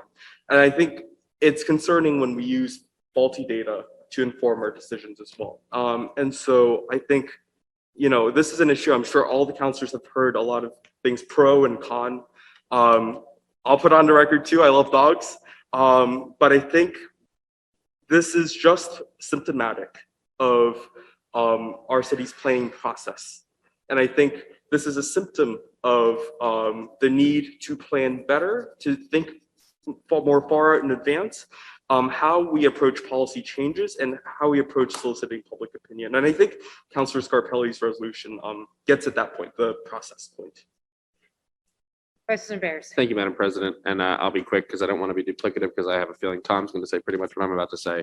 But I did put a resolution on this agenda earlier this year after conversations with our ACO, Pat Hogan, about the fact that we don't have enough resources right now on animal control issues and on unleashed dogs at the Brooks Estate, which I'm guessing that's what we're going to hear there. I'm a member of the Brooks Estate Board. So just want to put that out there. It is something that we put on the agenda and said, maybe we could consider something like this an ordinance change if we're also talking about resources going towards it. But a survey and no resources is just going to leave our staff who are already overstretched in an even worse position. Thank you. Thank you. Counselor Knight. Madam President, thank you very much. I think there's something else that we have to consider here. there are many pros and cons that come with living in a neighborhood that has a park in it or living in a home that abuts a park. One of the largest cons is that a small minor change at that particular location can have major quality of life issues for the people who live in those homes. Look at, for example, place that park on a Saturday morning in the summer. Try finding a parking spot. Good luck. Good luck. Driveways blocked every hour on the hour. Can't get out of your driveway ever. So when you think about the mechanism that this administration loves to use to gather data, it usually consists of sitting behind a computer in an ivory tower, right? If you're going to make a change, get out of City Hall, get into the neighborhoods and talk to some people. All right, enough's enough. Because ultimately, if I get a survey about off-leash hours about a dog in the park, you know what I'm going to do? I don't care about dogs. I'm going to take it and I'm going to throw it in the trash. And I'm not going to respond because I don't care about dogs. The only people that are going to respond are the people that do. So you're going to get a skewed data set right from the start. Right from the start. Here's a voluntary survey that we're posting on social media. Okay, so you have to have social media. You have to follow the city administration. All right, for you to even have access to participate in this data collection tool. Well, that's not going to give us fair representation of the actual thoughts of the people in this community. The data set's flawed right from the start. All this is a way to say, I have some support to do something that I want to do because someone asked me to do it. All right, it's not good. It's not a good way to create public policy. Get out of the office, go talk to some people. Have a community meeting, have a neighborhood meeting. What park are you going to do it at? If you're going to do it at this park, I'm sure you must have a neighborhood meeting. I'm sure you must have called all the abutters. I mean, I remember when I sat here and the mayor sat there and we had to change all the notifications on any time anybody filed for a variance, just filed for a variance from for 500 feet from the location in a circumference. But the mayor's going to change what goes on in these parks, which she, by the way, has zero authority to do pursuant to 2 city ordinances and a Parks Department policy. But that goes down a whole other path because, you know, if you don't know how government works, how are we going to get things done, right? Right. So with that being said, I appreciate Councilor Scarpelli for bringing this issue up, but ultimately these surveys don't work. They're not representative of our community. And I've just outlined the reasons why. So how about we stop with the surveys and stop with, you know, these half-assed approaches at operating the government. I mean, because that's really what it is. That's really what it is. And pardon my French, but you know, I rest my case, Madam President. Here you go. We'll go to Mr. Lincoln and then we have 2 folks on Zoom. Tom Lincoln, this thing off, sorry. 27 Gleason Street. I find this very interesting for a couple of reasons. Among other people, I participated in a Zoom call earlier this year where there was a long laundry list of ideas for city parks through Alicia Hunt's office, et cetera. This was one of the ideas raised. At that time, I said a couple things, which I have not heard here tonight either. One is the issue of commercial dog walkers, which is a very, very big business. I understand that dogs need to be walked. I think that's great. But the idea of commercial dog walkers running free on public property with a private business to their gain just doesn't sit well with me, and I think with a lot of other people, and I suspect not with the council. Also echo the views that we don't have the, what's the word here, bandwidth to enforce this. We don't have the bandwidth to enforce commercial dog walkers or any other unleashed dog issues in Medford. The gentleman, the animal control officer, does a great job, but he's one person, and I think he's probably running from pillar to post 24 hours a day. Well, it doesn't work 24-hour days, but during his entire workday. And he's not just dealing with dogs, he's dealing with wildlife, coordinating with the environmental police and all these sorts of things. I'm a little annoyed, I dare say, about the survey. I share some of the skepticism. The surveys tend to be, from what I've seen, biased or certainly loaded. They tend to be not well distributed. And I think it's interesting. I never heard about the survey, and I was at that meeting. You'd think that they at least send the survey to people that registered for that meeting. I suspect there are reasons I didn't get the survey, but that's a different question. So I think the idea that there's a proposal to have an end run or a vitiation, if that's the right word, of a long-standing ordinance for public safety, public health, water supply quality issues, all these sorts of things. I share everybody's concern about children. A small child is no match for an 80-pound dog, I don't believe. I haven't seen it, but I've certainly heard about it. And, you know, this is, like many of these things, an ill-considered thin edge of the wedge to really, you know, proposal to change long-standing practice with really no thought about the consequences other than I'm not sure what the motivation is, but I think it's a very bad idea, despite all the assurances that it's going to be a test, it's going to be this, it's going to be that, it's going to be posted. I'm very skeptical. And, you know, we've had different sort of place. Of course, the Brooks Estate is conservation land, protected open space. It's a wonderful place to walk dogs, but dogs are supposed to be on leashes. We've had not a lot of issues, but we've had some issues, and I'm not there 24 hours a day like anybody else. And, you know, I can just hear people saying, well, you know, it's allowed now.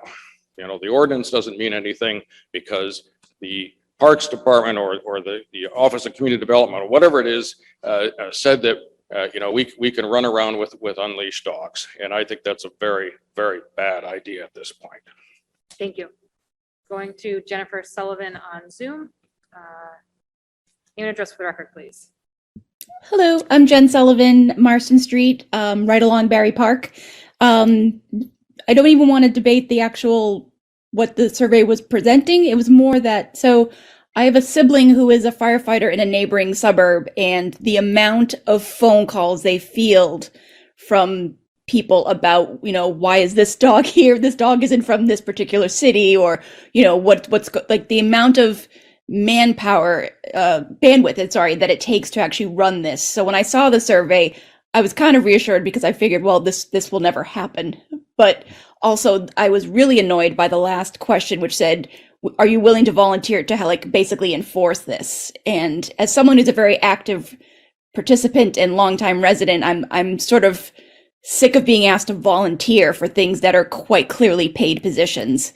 So I just wanted to air that out, is that, you know, this is something that needs a lot of structure to happen. And it's not necessarily a bad thing, but there's a lot more that needs to be done, and stop asking for volunteers to enforce it, especially when there's animals involved. There, you need to be skilled and accountable. Thank you. Thank you. Going to Zoom user Salnir, name and address for the record, please. Hi, Charlene Saulnier, 14 Tontine Street.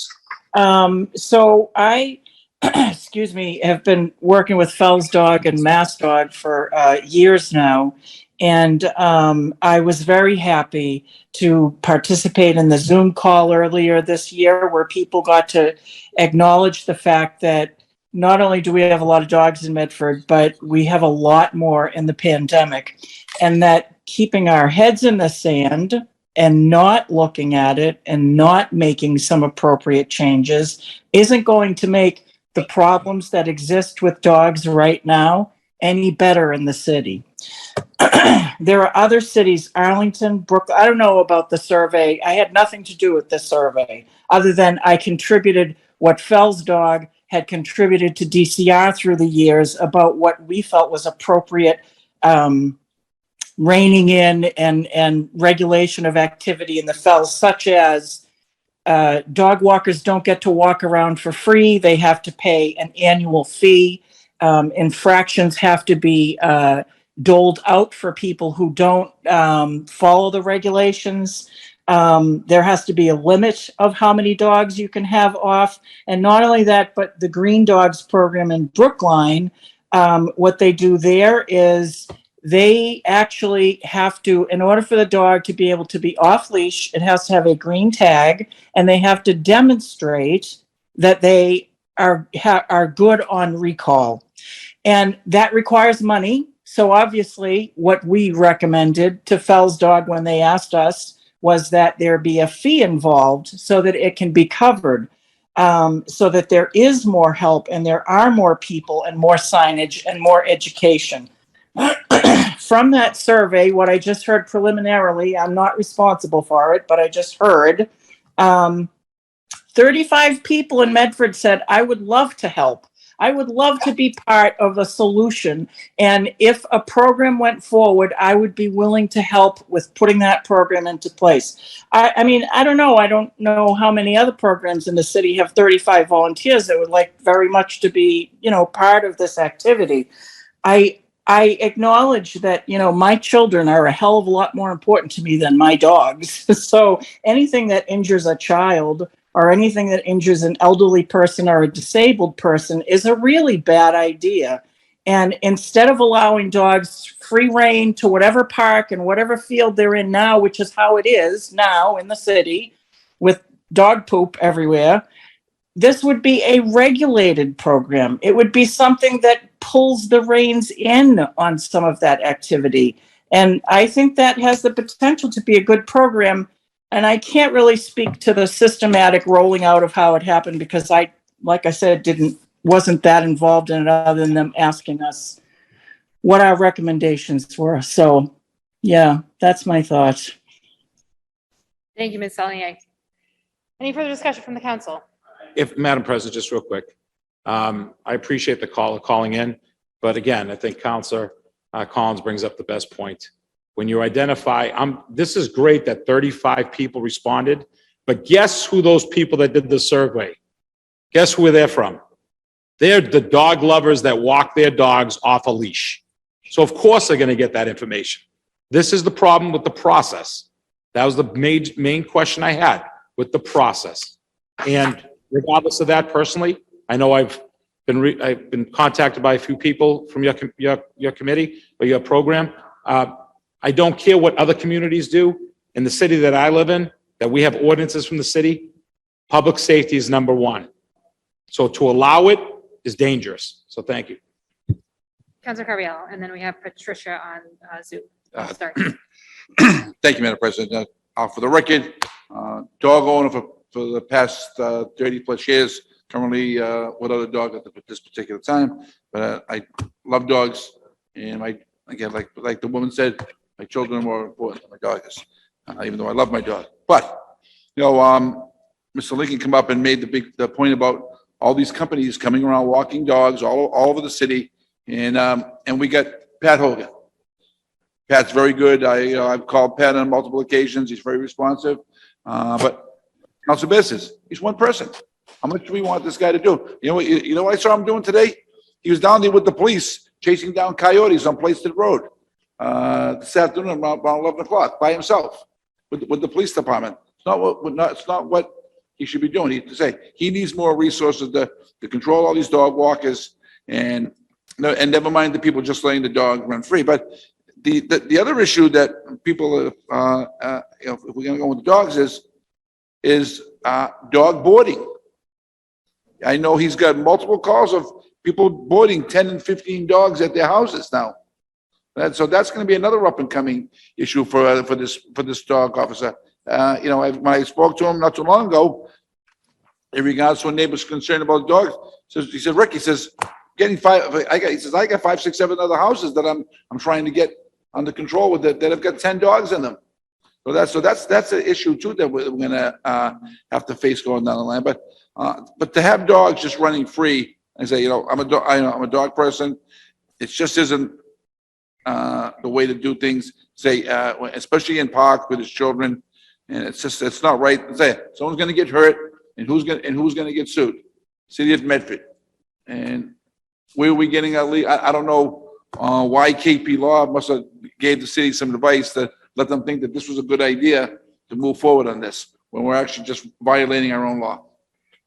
Thank you. Councilor Collins. Thank you, President Morrell. appreciate all of the resident comments on this issue.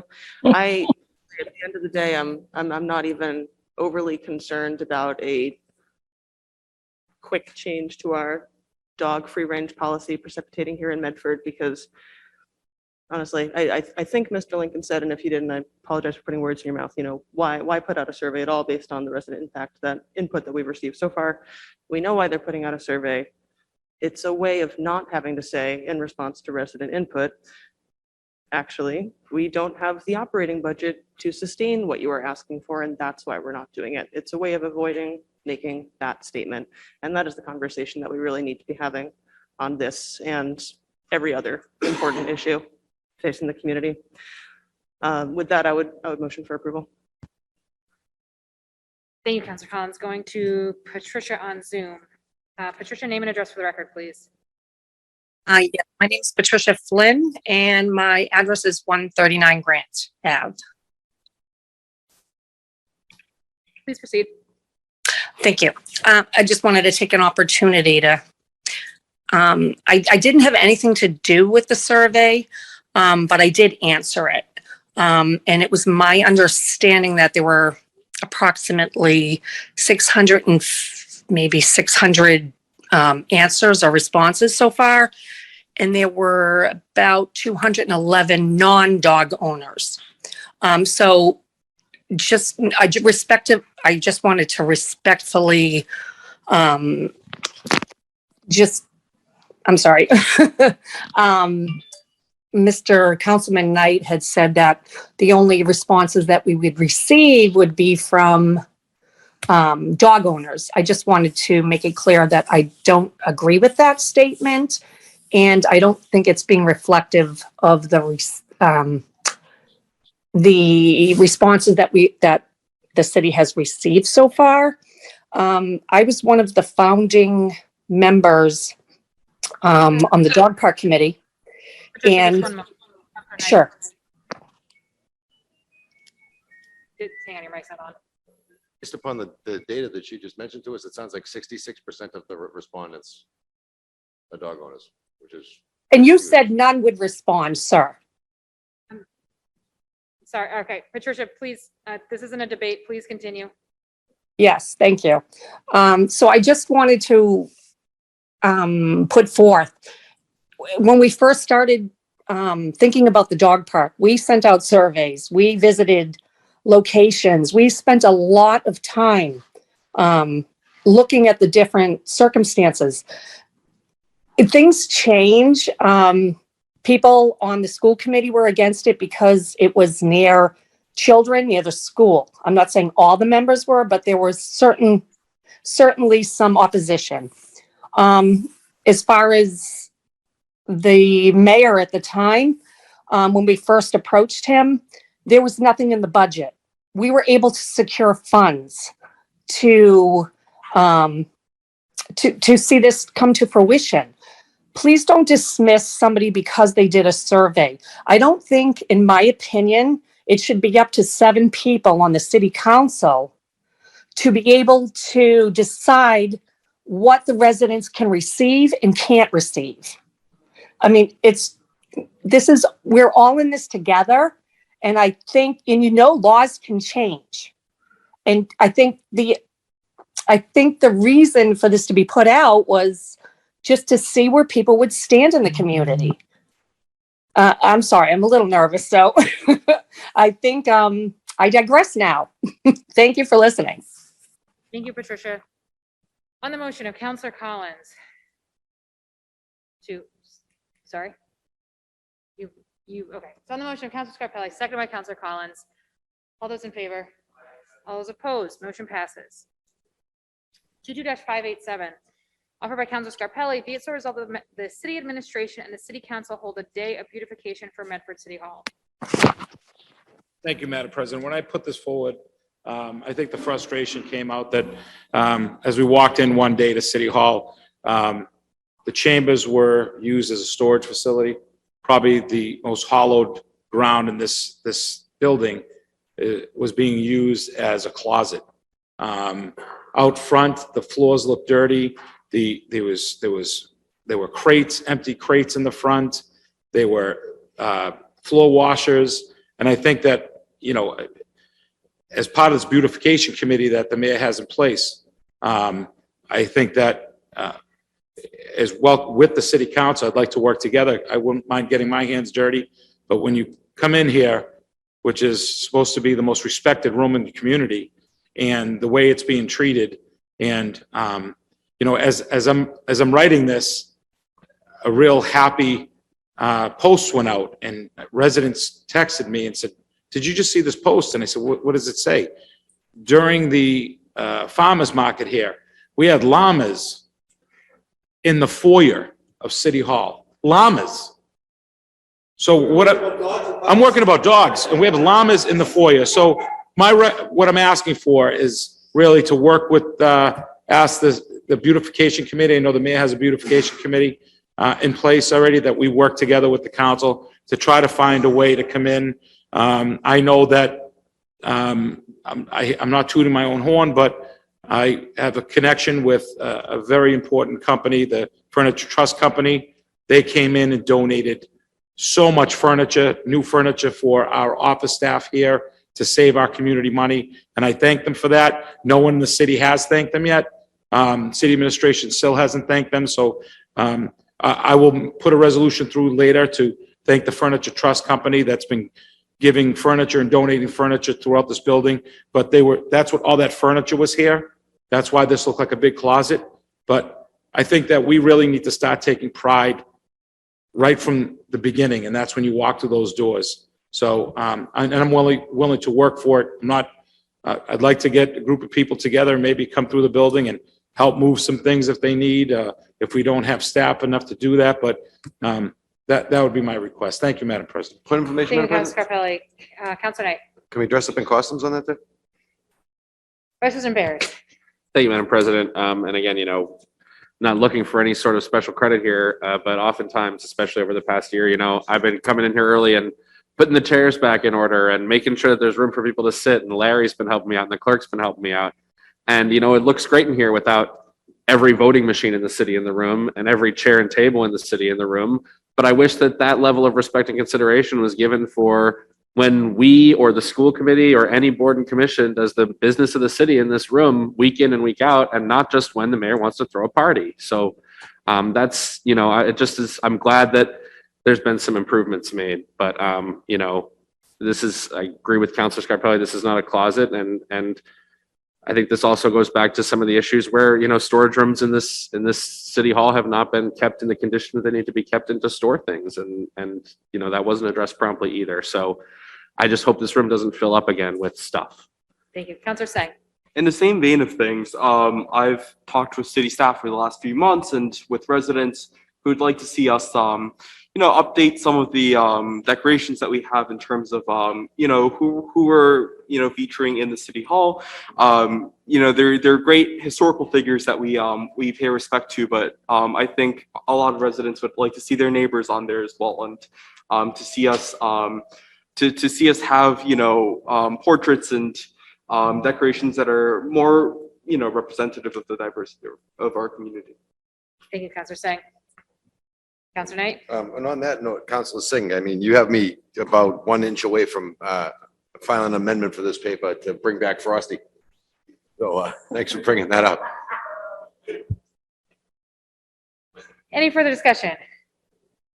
So on the motion of Councilor Scarpelli, seconded by Councilor Carviallo, all those in favor?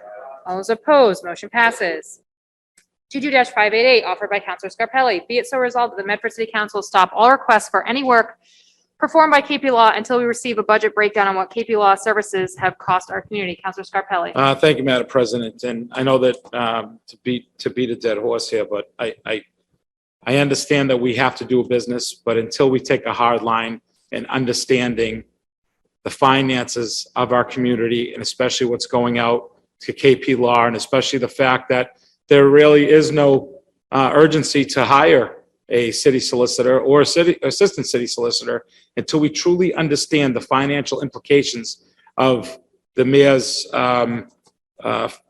legal consultants, which is KP Law. I was reminded by a former counselor to for this resolution, just to remind us, when we voted on KP Law, if we can all remember, do all remember on the monthly costs that we were giving them? Who remembers that? It was $5,000. And I know for sure it's definitely gone past that $5,000. And I know that, you know, there's been talk that this is the frustrating part of being a city councilor. We're now moving in, other communities where I work in the municipality, we are already in the middle of our budget talks for May and June. We're all in it. The director's already met with financial director a few times. We're ready to go. We've already given our predictions, what our staff wants to, what they're looking for as a wish list. We're already all in. What we're seeing right now is we still haven't seen one financial paper. And I don't know if there's a reason for it, because one of the common denominators is that we've asked for the understanding or the amount of money that has been paid out to KP Law. So what I'm requesting from my fellow councilors to follow my lead and asking you to please refrain from asking, you know, for resolutions that ask for legal opinion from KP Law or a legal opinion, because, you know, the legal opinion that asks for KP Law, at least that, you know, I appreciate Councilor Knight that followed up on his resolution, that he responded with asking for the city solicitor to give us an answer, and knowing we don't have a city solicitor. And I will be public and transparent that I've reached out to a few former city solicitors that I've worked with, and I've asked them if they would apply and please help us. And I said, we've been told by administration that it's difficult because it's a fight throughout the Commonwealth.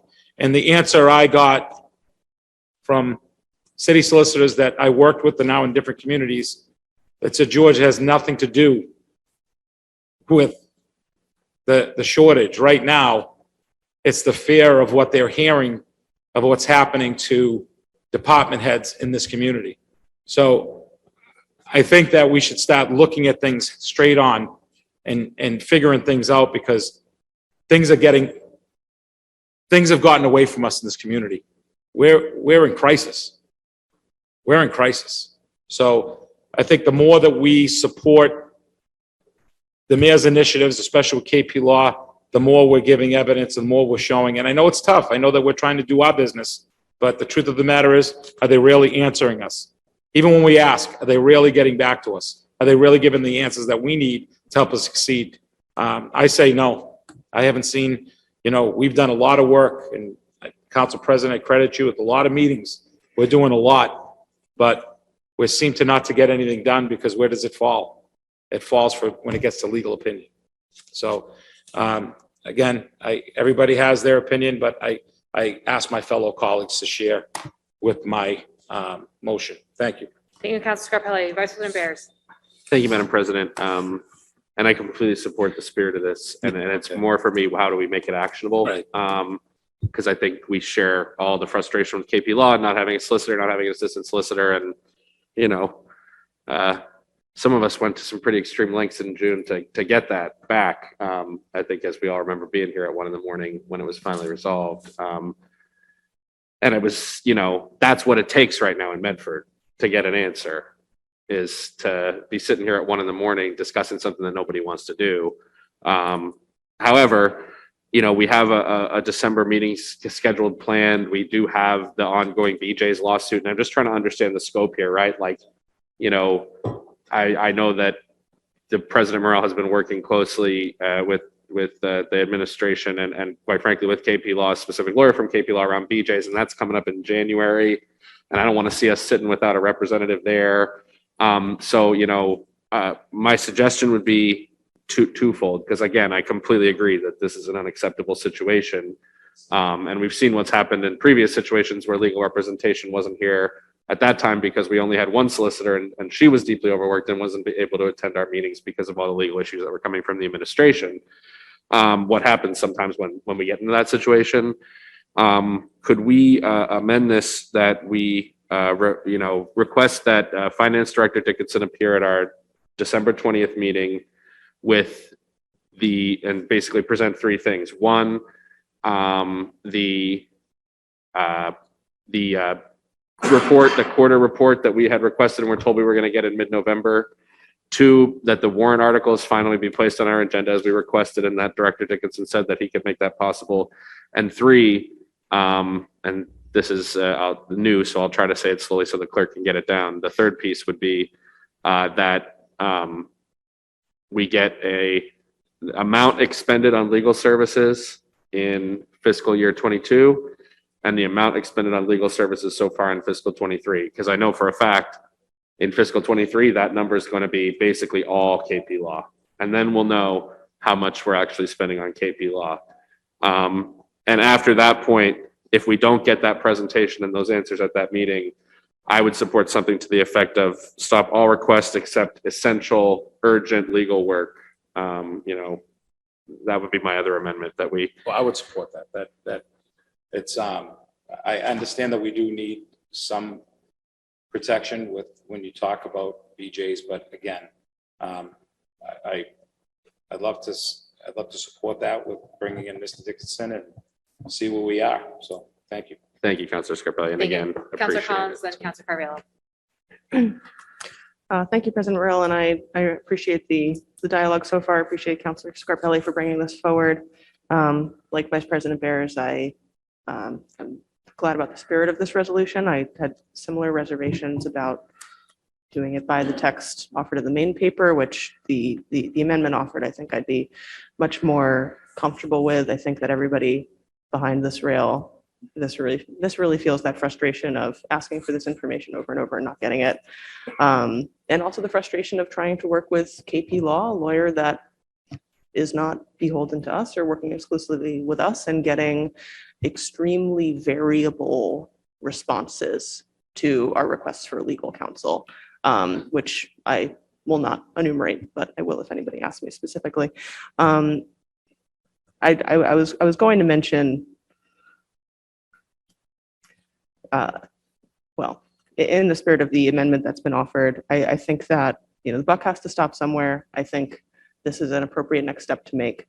I think we have demonstrated, I think we'll continue to demonstrate to the administration that we are extremely serious about getting a city solicitor, assistant city solicitor that will be accountable to us. For the council to stop all work that requires legal review right here and now before another escalating step, not to sound overly cynical, but I could see that being a real gift for the administration in a way that goes against what we're trying to do here. Prior to June of this year, we heard multiple times an alleged rationale for why we didn't really need an independent counsel. This summer, we started hearing commentary about the fact that we would try to produce 2 whole ordinances per year. I want us to keep making the case that this city council is, by law, a legislative body. We will legislate to create the policies that this community deserves. I want us to keep doing that through December. If we don't get the reasonable accommodations that we are asking for, then I think we revisit this topic, and I'll do that wholeheartedly. Thank you. Thank you, Councilor Collins. Councilor Carviallo. Thank you, Madam President. If Councilor Bears wouldn't mind amending it to add years 20 and 21, which we've asked for. I don't even know how many times we've asked for that. So if Councilor Bears, if you could ask for 20 and 21 also. I mean, we have no idea. I mean, I think we're all hearing rumors of numbers of what KP Law is and their abilities, but and like Councilor Collins said, we're getting inconsistent advice. That we're getting a different person every time, and every time we have a meeting, our subcommittees, all we're doing is driving the bill up also. So we're just as bad as anyone else, because they're coming on here on a Wednesday night or Tuesday night, whatever night we're having, and I'm sure they're not working for $100 an hour on these meetings. There must be some kind of, but like I say, if Council Bears wouldn't mind adding on 20 and 21, which we probably asked for maybe 10, at least 10 more times. Thank you, Councilor Carviallo. So on the motion of Councilor Scarpelli as amended by Vice President Bears, amended by Councilor Carviallo. So Mr. Clerk, could you please read back the motion? Yeah, there's an amendment from Vice President Bears requesting that the finance director be present at the December 20th meeting to present the quarterly reports and also to present the warrant articles that should be placed on the agenda. And there's a third request to get the amount spent on legal services in FY22 and so far in FY23. And then there's an amendment from Councilor Caraviello requesting also the amount spent on legal expenses in FY20 and FY21. Thank you, Mr. Clerk. Do I have a second on that? Second. Councilor Carviallo. So on the motion of Councilor Scarpelli, amended by Vice President Bears and Councilor Carviallo, as seconded by Councilor Carviallo, all those in favor? All those opposed? The motion passes.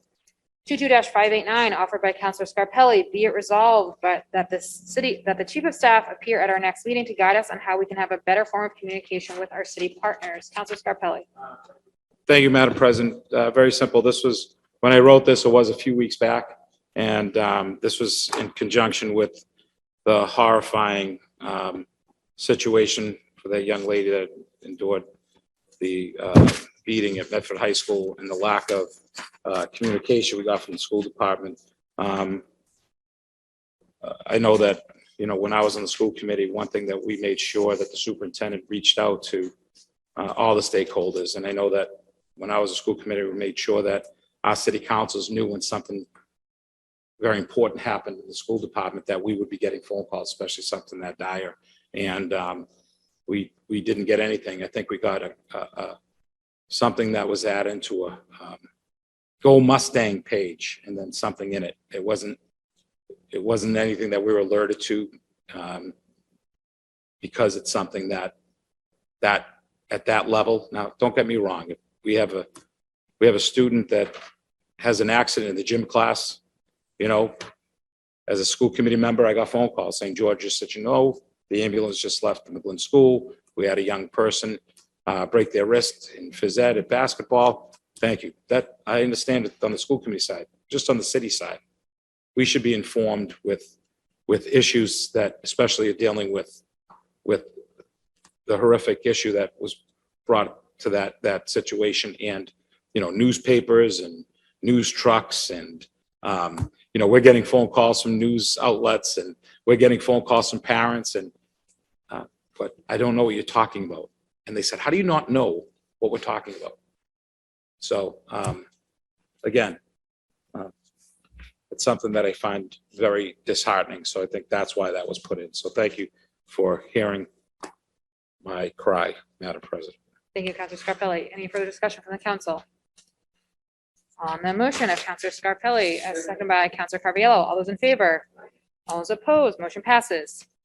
22-590, offered by Vice President Bears. Be it so resolved by the Medford City Council that the Elections Manager and Elections Commission provide the council with an after-action report on the November 22nd general election. Be it further resolved that this report include any complaints, challenges, or issues that occurred throughout the entire election process, impacts of the new staff and leadership structure, and how the Elections Department plans to improve the process and conduct more voter outreach and engagement going forward. Vice President Bears. Thank you, Madam President. Something that we've done since the beginning of this term and towards the end of last term was working as a council to improve the governance of our elections. And one way that we did that was by adopting a modern provision of Mass General Law to move us to an elections commission model. And that new commission was appointed and then confirmed by this council in the spring of this year. I will add that then the mayor later decided after the September primary to make a staffing change and change who was in charge of the elections department. So essentially, I just want to point that out because the department has gone through an entire change of both governance and lead staffing within 1 year. The September primary, which as we know had some very close election results, went off seemingly without a hitch. However, there in the November election, there were a number of issues that were reported to me and that I saw directly around some incomplete information being released on election night, where the early votes and the mail votes were not released on election night. So there was some confusion as to what the results are. Luckily, there were no close local elections. But I'm sure if there had been, that there would have been a significant outcry regarding the fact that the results that were unofficial, yes, but released on election night anyway, were not entirely complete. I know that at my polling location and at a number of other polling locations, that poll workers who I spoke to had some concerns about understaffing and difficulty getting poll workers. And I also know for a fact after the election, I've heard from a number of poll workers that they've not been paid completely for the hours that they've been worked. And that's still true, at least as of later, at the end of last week. So, those are some significant issues. I have no doubt in the confidence of the actual results of the election, but I think procedurally and engagement wise, we need to hear from our elections manager and our new elections commission.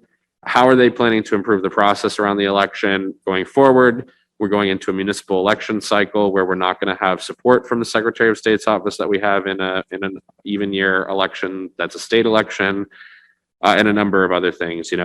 I do believe that there's a shared commitment, certainly within this council, to make improvements. That's what we've been focusing on. How can we make sure that this department has the resources and the governance structure it needs to succeed? And I think providing us with a report and having a discussion with us about how are we going to make sure that all of the different pieces, big and small, of the election process go off smoothly, and that the elections department can do that outreach to make sure that we are increasing voter turnout as much as we can, is incredibly important. So that's the intent of this resolution, and I ask my colleagues for their support. Thank you, Vice President Bears. Any further discussion from the council on the motion of Vice President Bears, seconded by Councilor Knight? All those in favor? All those opposed? Motion passes. 22-591 offered by Councilor Knight. Whereas there's no advice and consent procedures relative on the motion, paper withdrawn. Paper 22-591 has been withdrawn by Councilor Knight. 22-592 offered by Councilor Knight. Be it so resolved that the Director of Veteran Services establish a hotline to address questions related to the much publicized Camp Lejeune water contamination lawsuit in the interest of consumer protection. Councilor Knight. Madam President, one of the benefits of working remotely is that I have the opportunity to see the Camp Lejeune water contamination lawsuit commercial 600 times a day. And that would lead me to believe if I'm seeing it that much, many of our veterans who are elderly in nature are seeing it as well. And as we are all aware, whenever something like this comes up, the scam calls usually come along with them. So I was hoping that our Veteran Service Director could set up a hotline for individuals to access that may be looking for information relative to the Camp Lejeune water contamination lawsuit, in an interest to protect them and from spamming, phishing, and the like. I mean, ultimately, it's something we see out there every day. These social attacks are more and more common. And I think it's important for us to take the steps necessary to provide our residents with the protections and safeguards that we can, especially when something like this is being brought up. Ultimately, it's a lawsuit that addresses Parkinson's disease, cancer, and various other diseases that come along with exposure to various contaminants, which would also lead one to believe that some of these individuals may not be in the best of health, which would make them even more vulnerable. So I'd ask that this correspondence be forwarded to the Veteran Service Director with the support of my colleagues. Thank you, Councilor Knight. I do see, so we did get a response from the Veteran Services Director. I do see you probably didn't get it because it went to the council member list, which I do not believe you get sometimes. He did say that folks calling that his office number, he can absolutely speak to this.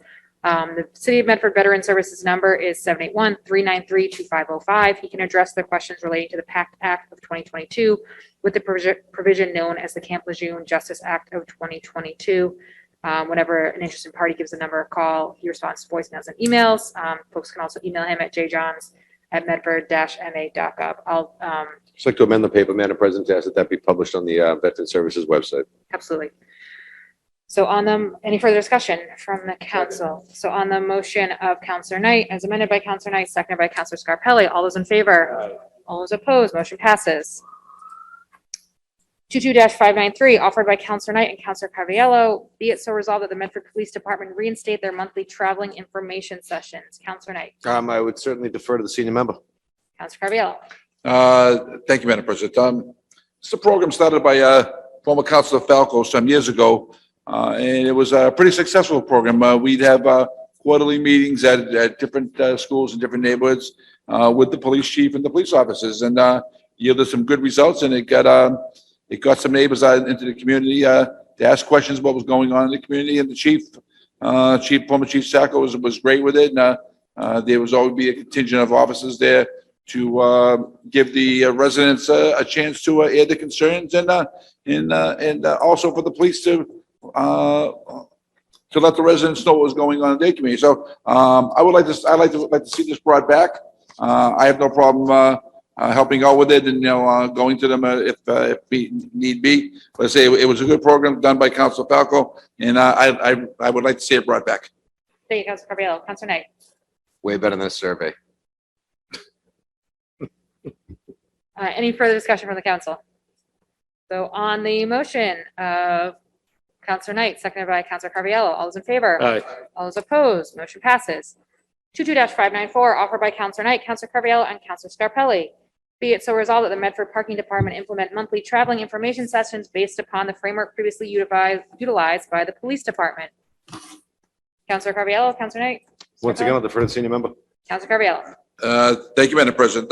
Similar to the other resolution, where the parking department is moving ahead in leaps and bounds, especially now where they're implementing parking programs and resident parking in different neighborhoods around the train stations. I would think that this is a very good idea, and they should be going into the neighborhoods where they've drawn their circle around the parking permit areas. So I would support this wholeheartedly, and I would say this should start now as they're going around figuring out which streets are going to do resident parking, because I received calls from the residents that they think they're way too far away from the station, and about their parking situation. So I support this wholeheartedly. Thank you. Councilor Knight. Madam President, ultimately, our parking department is destined to fail if we keep operating the way we are currently operating. We need to do something a little bit different. Outreach. We're all outraged about the outreach from Eversource, but our parking department goes and throws up meters all over the place without talking to anybody in the neighborhood. Doesn't make sense to me, right? What's good for the goose is good for the gander. We should be holding our own employees to the same standards that we're holding those private contractors that are coming into the city to do business as well. I just had the opportunity to have a correspondence with the foreman of the parking department, and I asked him to meet with an individual who's working right across the street. As a matter of fact, at 99 Riverside Ave, they're doing some construction work to the affordable housing units there. And I asked the foreman to meet with the superintendent of the construction job for the simple purpose of understanding what the parking rules and regulations are in the region and where he could park his trucks. I sent that email to the foreman. The foreman never responded. I got an email from the director, CC'd with the mayor, with Nina, with the DPW director and the city engineer. All right. This department's never going to work. It's never going to work if the foreman can't pick up the phone and talk to somebody on the street. All right. That's what those officers are for. They're foot patrol officers, right? They're down there, the parking enforcement officers. They're supposed to communicate with the individuals that are in this community. So ultimately, I think that there is a very significant lack of communication coming out of that office. There's a significant lack of understanding among many of the residents in the neighborhood what's expected of them. And there's a haphazard application of the enforcement policy that keeps people a little bit concerned about the way things are going. So with that being said, I support the resolution wholeheartedly and thank my colleagues for joining me in supporting it. Thank you. Councilor Scarpelli. Thank you, Madam President. Thank you for my colleagues bringing this forward. I think that I'm looking at this in a different way, that we can look at it and showing our community how this can work by going out in the community. I know that, like I'll say it again, I hate to say it, but when you're working in a community, in a municipality, when you want something to change, you want something to happen, you go through the community, you set up roundtable events where people come out and share what their concerns are, and then the rebuttal or the communication back and forth to make sure this works. Now, traffic and parking fees and fines in our neighboring community, people were outraged. After they went through roundtable discussions to each neighborhood, and they came back and they said, okay, so you're saying these fees and fines are going to go directly to our school system, that our roads will be swept on a daily basis, and our playgrounds will be safe and clean? Well, let's see. And that's what happened. So the big conundrum, the big issue and concerns, the negativity was put to rest once people really understand where the benefits are. and where that can go. Unfortunately, what we're hearing over and over again is the lack of communication to who? The citizens of this community. And that's where I agree with Council Knight that this cannot work. And this won't work unless we have a way that we can turn to each other and say, this is why this is happening. Now, granted, when you're sitting in front of someone and tell them you're going to raise fees and fines, they're going to look you in the eye and tell you they're wrong. But ultimately, you made the decision to explain it and you move forward. We have yet to do that in many things. You know, my phone's been blowing up about, you know, how people were part of this dog commission, and this is something that in Brookline, how things change and shame on you, and this is wrong. Fine. I've talked to 30 of my neighbors that asked about this dog situation. They don't live in Brookline. They don't walk their dog off a leash. And there's a huge lack of communication in this community. So the last two resolutions speak volumes. I think we saw a huge difference with the relationship with the police and neighborhood policing when Council Falco made this motion to move it to neighborhoods. And we actually joked about it because Council Falco every week would give a summary and say, don't forget, community policing will be held this night in this location. And you want to know the truth? The police loved it and the neighborhood loved it because that always filled the room. And they sat there, and like Chief used to say, they used to take it. And then when they were left, they were shaking hands saying, oh, now I understand. And boy, does that help. So communication is key for success in anything we do in life. And what we're lacking right now in this city is a true lack of communication. So I think these resolutions help. So thank you to my colleagues to support if they will. Thank you. Vice President Bears. Thank you, Madam President. And I think this and many other issues go right back to what we were talking about with Eversource and Mr. Wartella, which is, you know, what has the parking department been tasked to do, and who is leading the implementation of a plan and making sure that there is communication going on and constituent service work going on so that the outreach is happening and that there's capacity to do that.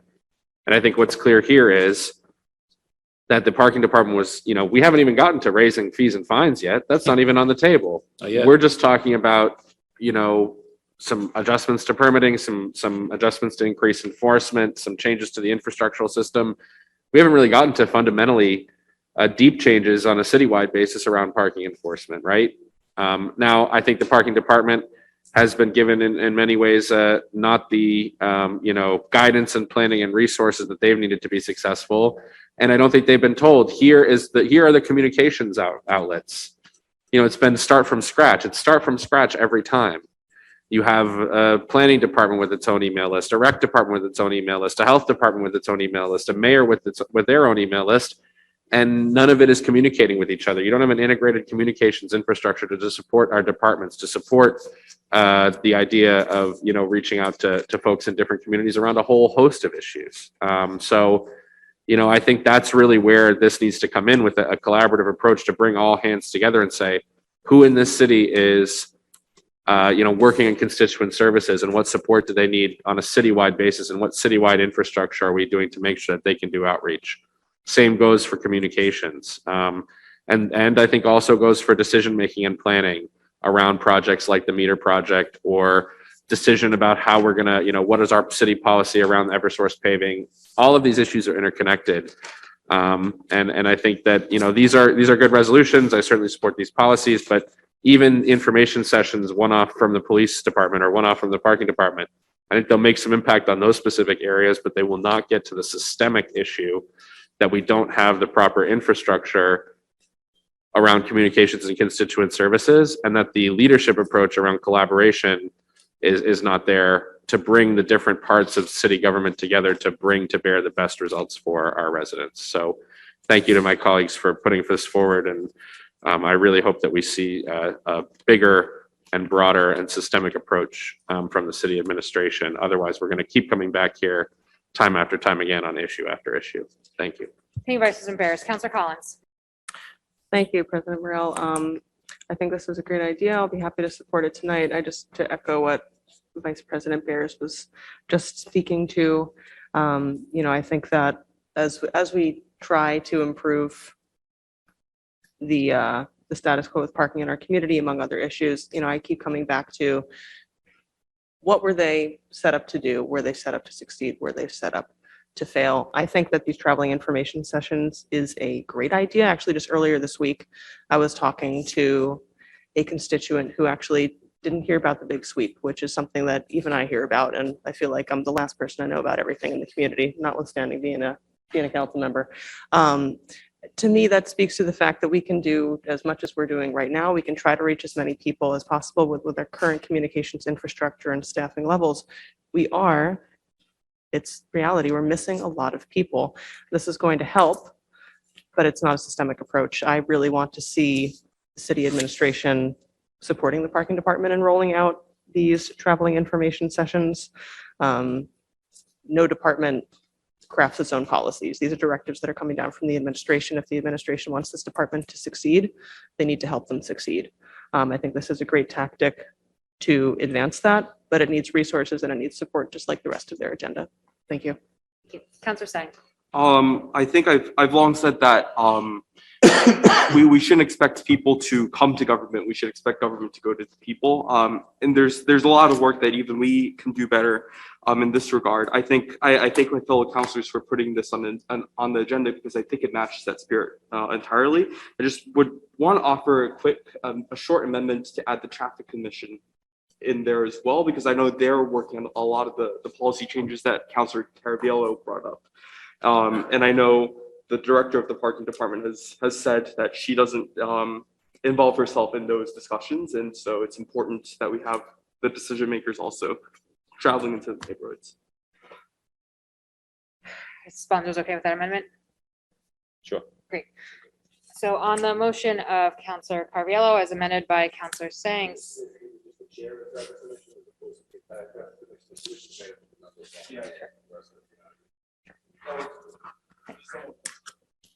Great. So on the motion of Counselor Carviallo, as amended by Counselor Sang, seconded by Counselor Knight.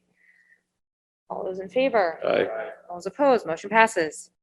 22-595, offered by Counselor Knight. Be it so resolved that the MHS SRO provide the council with a report within 30 days outlining any and all filings, complaints, investigation, incidents, and reports relative to student violence in our public high school over the past 24 months. Counselor Knight. Madam President, this is a rather self-explanatory resolution. Ultimately, what I'm asking for is information relative to violence at a high school.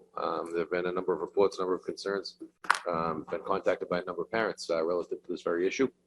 And I'd like to get a look at what data we're collecting up there to see if there are any trends or any type of circumstances going on that we need to know about.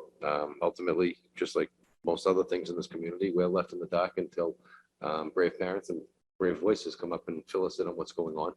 And I think that it's time that we take a look at this long and hard. So I've asked for the last 2 years. I understand that this data is going to be very interesting because the last 2 years have been very interesting relative to the population in the public schools. But I'd like to see what we have there, and I ask my council colleagues to support this measure. Second. Thank you, Counselor Knight. Any further discussion from the council? On the motion of Counselor Knight, seconded by Counselor Scarpelli, all those in favor? Aye. All those opposed, motion passes. 22-596 has been withdrawn by Counselor Knight. 22-597, offered by Counselor Knight. Be it so resolved that the Medford City Council request a draft ordinance within 21 days mandating the following criteria. Any employee receiving wage replacement benefits under MGL 152 shall have the right to elect to utilize earned leave time to be made whole. Counselor Knight. Madam President, thank you very much. It's been a longstanding practice that an employee for the city of Medford who's injured in the line of work and receiving workers' compensation benefits would be entitled to utilize sick vacation time or other earned leave time to make themselves whole. An employee injured in the line of work would be compensated by the city, the self-insurer, at a rate of 60% of their pay. So if an employee gets hurt at work and they're receiving comp benefits at 60% of their pay, they're not receiving 40% of their pay.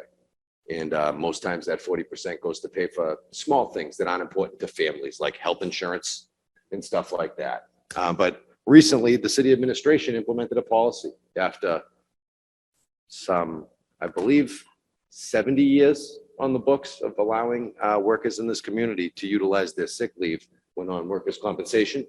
The city administration said, no, you can't anymore. And I'm not sure why they would make such a policy or why they would take such steps to hurt families and put families in a bad financial situation on top of what's going on already with the injury that the worker suffers. So when looking at this, I've also seen that this allowance of the utilization of sick time for injured workers collecting workers' compensation benefits is not applied even-handedly. It's applied haphazardly. If this person, maybe you get it. If you're that person, maybe you don't. Yeah, we're not doing that anymore. No, tomorrow we are. Today we're not. So quite frankly, if there were 3 people in the same department that got hurt, they might all get 3 different answers. And I don't think that really works in the interest of humanitarianism, equality, or within the purpose of the workers' compensation statute, or within the purpose of the utilization of sick leave. So with that being said, I'm asking for an ordinance to be drafted. This is something that's happening. It's real. It's happening right now to workers here in the city. And it needs to be addressed in short order. And if KP Law doesn't write it, I will. But it needs to be done. And it needs to be done soon because we need to protect these people. Thank you, Councilor Knight. All right, sick time is earned time. It's their time, they earn it. It's to be utilized when they're suffering an injury or an illness. And the administration's using their discretion to say, well, you're collecting workers' compensation benefits for an injury that you suffered in the line of business. We're not going to let you be made whole. We're not going to let you utilize your earned time so that you can pay for your health benefits for your wife and your children. It's sick. It's sick. And from what I understand, whatever your union affiliation is, has a little bit of what to do with who's going to be the one that gets approved and who doesn't. All right. And quite frankly, that's opening the city up. That's opening the city up to a number of liabilities. A number of liabilities. It's workers' compensation retaliation. It's discrimination against the disabled individual. I know our human resource director should know this stuff. That's my council call to support the resolution. Thank you, Councilor Knight. Councilor Scarpelli, I'm not, just need to grab water. Okay, to the chair, to Council Knight. So just to be clear, I'm on the negotiating team. I work in a municipality. So you're telling me that, it's the first I've heard of it. It's appalling. So if someone's accrued 20 years of service in their community and accrued and earned their sick time, because I do that myself. We have a process with, when you're talking about before, or, looking at FMLA, looking at different processes to make sure. You're saying that in the city right now, we have, there's an avenue now that employees that have earned that sick time can't use that time accrued. That's what brought to my understanding, yes. So that bothers me in so many ways because when you look at accrued sick time, these are the reasons why you use that time. Why you save it. That's why you save it. That's why you want people to work when they can. And the financial implications to that, if that's what's happening in the long run, I know that it must be pretty similar in this municipality, like our municipality. When you leave and you have certain vacation days, accrued sick time, you can actually buy those days back. And if you have a member in his 20th year that wants to use that time, deservedly so, that comes out of financially, you're looking at that one way. But then if you look at the end result at 30 years, what you're going to be paying out for that employee for those years that you withheld those days, there's so many negative ramifications with that process. I think it's appalling. I know you brought up the piece with I think is the most important piece is the heart, the humanitarian piece, that you accrued that time. You need to find a way that if you were on workman's comp, there's a reason why that you got hurt on the job in the city, working for our community. You've accrued those days, you earned those days, and now you can't use those days. I just want to make sure I'm clear that I'm really hearing that. Yeah. In Council Scarpelli, in explanation, right? So you get 60% of your wages replaced through the workers' compensation system, then they utilize their accrued sick time to make up the other 40%. So that We all do. So that they're made whole. But what happens in this circumstance is because they're not allowed to utilize that other 40%, they have to take that 40% from the 60%. So, because that's the only income they have, right? So now you're seeing a worker who's injured in the line of duty, who's not able to utilize their sick or vacation leave, who's being compensated at 60% of their pay, but has a 40% liability that they have to pay back the city to keep the health insurance going. So in essence, if I got hurt on the job, I'd be getting paid 20% when I have accrued sick time in the bank that I could use to keep me whole and to keep my bills paid and to keep my family protected with health insurance. Thank you for the clarification. I think that's a disgusting, disgusting policy. And I stand with you and I would second that resolve. That's horrible. And I know it's not, you know, it's complicated. It's not the sexiest thing in the world. I just happen to understand workers' comp because that's what I do for a living. Thank you. Any further discussion from the council? On the motion of Counselor Knight, as seconded by Counselor Scarpelli, all those in favor? All those opposed? Motion passes. 22-598, offered by Counselor Knight and Counselor Scarpelli. Be it so resolved that the Medford City Council establish a new ordinance by adopting the following. Chapter 26, Section 3, Public Schools Accountability. Purpose. The purpose of this ordinance is to improve communication with our stakeholders and establish a vehicle to increase their participation in the development of policies and procedures governing our public schools. Policy of the city. It is the policy of the city that the following measures be required by ordinance. 1, the Medford School Committee shall be required to conduct monthly listening sessions for the purpose of receiving feedback and gathering information related to the operation of our public schools. 2, these sessions shall be televised in the same format as all other public meetings and chaired by the mayor. 3, the superintendent of schools and all members of the school committee shall be required to attend unless excused by a supermajority vote of the city council. 4, a superintendent designee shall be prohibited. 5, these sessions shall be conducted on the first Tuesday of each month in person in accord with the following schedule, August through June, for a total of 11 annual sessions.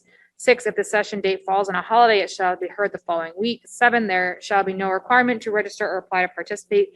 These sessions shall be an open forum limited to no more than 3 hours. 8, attendance at these sessions for the school committee and superintendent is mandatory. 9, failure to conduct such sessions shall result in the forfeiture of compensation for the remaining pay periods of the fiscal year. Counselor Knight. Madam President, thank you very much. Everybody watched the news. Medford made the news again last night, huh? Medford was on TV again. And once again, it was not to celebrate our community success. Once again, it was not to celebrate our community success. Let's think about it. The school renaming, the Diane Garino disaster, violence at our public schools, but now a vote of no confidence by our teachers against the city administration and the school committee that passed overwhelmingly at a rate greater than 90%. After listening to all the drama, the community outrage, the fear, and the concerns, one underlying theme that I keep hearing over and over again, no matter what the crisis is that people have no forum to voice their concerns, to voice their opinions, and to voice their criticisms of the school committee and the school administration. This council has made multiple requests for this to be addressed voluntarily, and nothing has happened. Nothing has changed. Individuals go up to meetings that want to speak and they're boxed out. Crisis after crisis, it's business as usual. Last week, we listened to Mrs. Brailing stand before this entire city. The city she grew up in, with concerns about the public schools and the safety of her daughter. These are the same public schools that she attended. These are the same public schools where she worked for a number of years. And it broke my heart to listen to her tell us that she has no place to turn and that she has to go through these lengths to publicize the situation to the extent that she has to get justice for her daughter.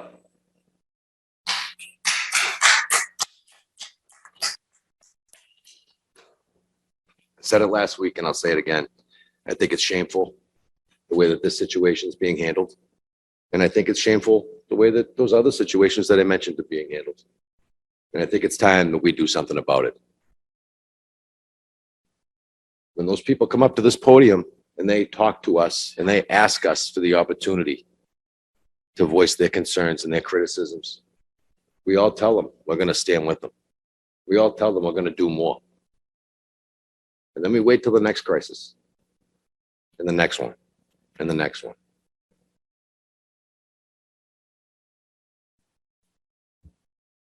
Nicole did something last week that I thought was very smart. She told us that we all have a role in this. And she was absolutely right. And this paper tonight is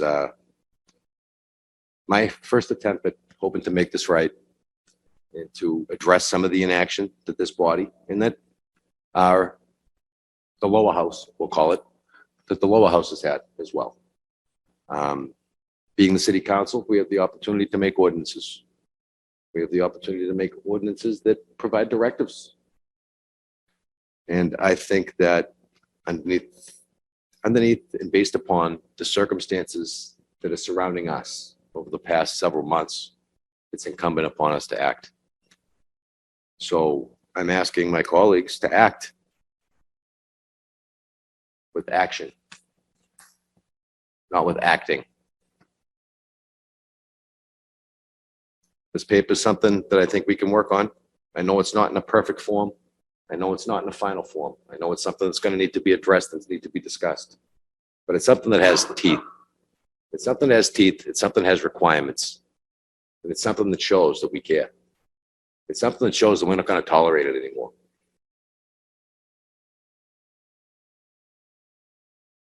So, Madam President, through you, to Nicole, to Rob, to Mrs. Garino, to those that felt they didn't have an opportunity to speak during the school renaming, to the 400 teachers that stormed City Hall yesterday that feel as though no one's listening. Someone's listening. Someone's listening. We want to help. I want to help. I want to make it right. I said that last week, and I'll say it again. So with that being said, Madam President, I rest my case. Thank you. Councilor Scarpelli. Thank you, Council Knight, for bringing that forward.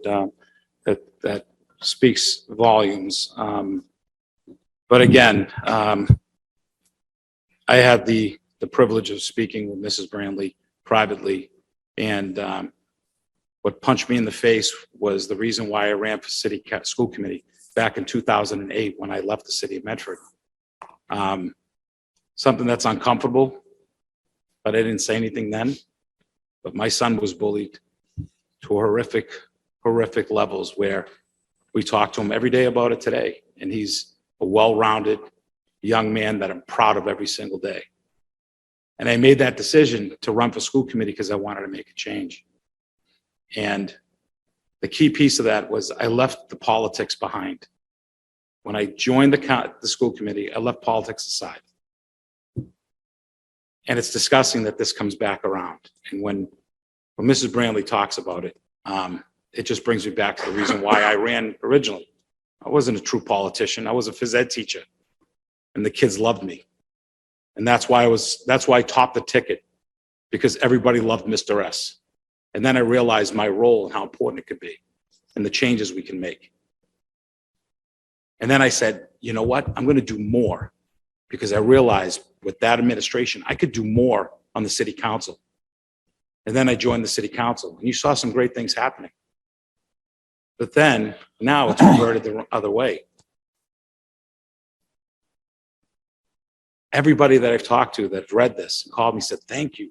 This is amazing, because we don't have an avenue to talk to our school department or school administration or school committee. And at least this gives us an opportunity that it's uncomfortable for them. I know it's uncomfortable. I was a school committee member making some huge changes. I'm a city council that has to make huge decisions.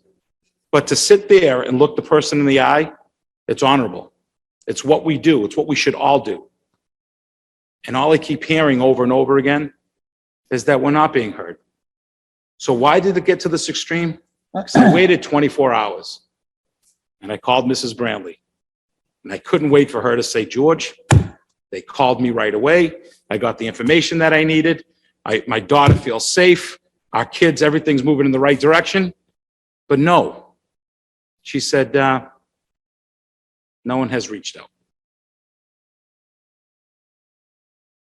So in conversation with the council tonight, we said, where do we want to go here? Because it's not popular. What we're asking for right now isn't popular. And if the people that support my school committee members, who are good people, but it's going to hurt me politically, I don't care. This needs to be taken care of. And this ordinance speaks volumes to the people that work for our community, care about our community every single day, the most important people, our teachers and our students. And yesterday I sat in that crowd. We stood in that crowd, Council Carviello and I. And I was proud. I was proud that I was supporting our teachers in this battle. And it's funny, what keeps coming back is the lack of communication, dialogue. Because what was said publicly in front of everybody through the Teachers Association, and then what was said in a closed meeting, well, an open meeting at school committee, and what was said that there's a contract already. There's a ratified contract. No, there isn't. I was part of a negotiating team. No, there isn't. The negotiating team met with the city school administration, city administration. They came to a plan that they can now send to their body, and they vote on that. Then the body decides. That's what we do in this country. And from what I heard, because we weren't given, the negotiating team didn't let this information out, but last night a school administrator said that the votes were close. I taught for 15 years and we ratified a contract. At the end of the vote, it was always 80, 90% in favor. Not by 27 votes. That's still failure. Even if it won by a vote, it's still failure. It's still telling you something. Even tonight, what do we talk about? What do we all say tonight? What a disgrace of a lack of communication. And we have the second strongest governing body in our community, a third. Well, I don't know where we are now, but they're a forum where people need to let the information that they know or they feel has to be brought out to the public, understood. And it's not to put anybody out. It's not to make you feel uncomfortable. It's to share the information that's vital. But the process set up in that forum,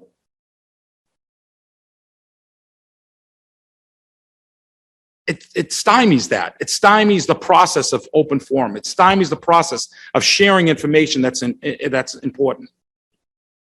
And I'll tell you, when I left that meeting yesterday, and teachers came up to me, great teachers we know and love. And I know Council Bears wrote an impassionate, and they wanted me to share that they appreciated that, and they know that we're supporting the teachers.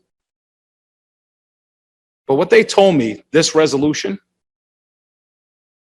will speak louder than any vote of a budget or a contract.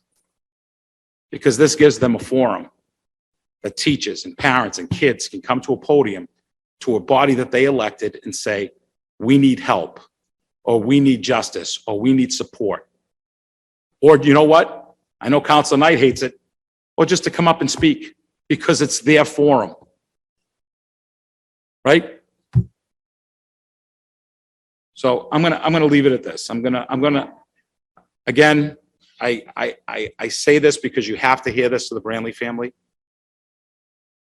Sometimes in horrible situations, great things come out of it.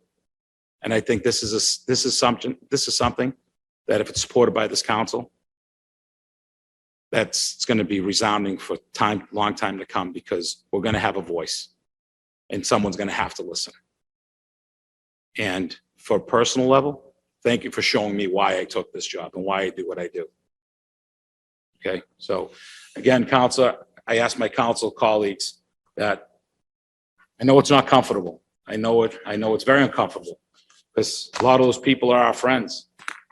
But sometimes you have to make a decision that's bigger than yourself and bigger than political line. So I ask everybody to support this ordinance. I think it's important. Counselor Carviallo. Thank you, Madam President. You know, I told, last week, I told a couple hundred people about our meeting last week and how in 11 years being on this council was probably the worst night of my life. Sit here as a father, who had children that went to that school, as a grandfather who has children at that school, sit here and watch our parents beg for help, and I couldn't help. Like Councilor Scarpelli said, this is the reason I ran for this job, to help people. That's the job of government, to help people. And I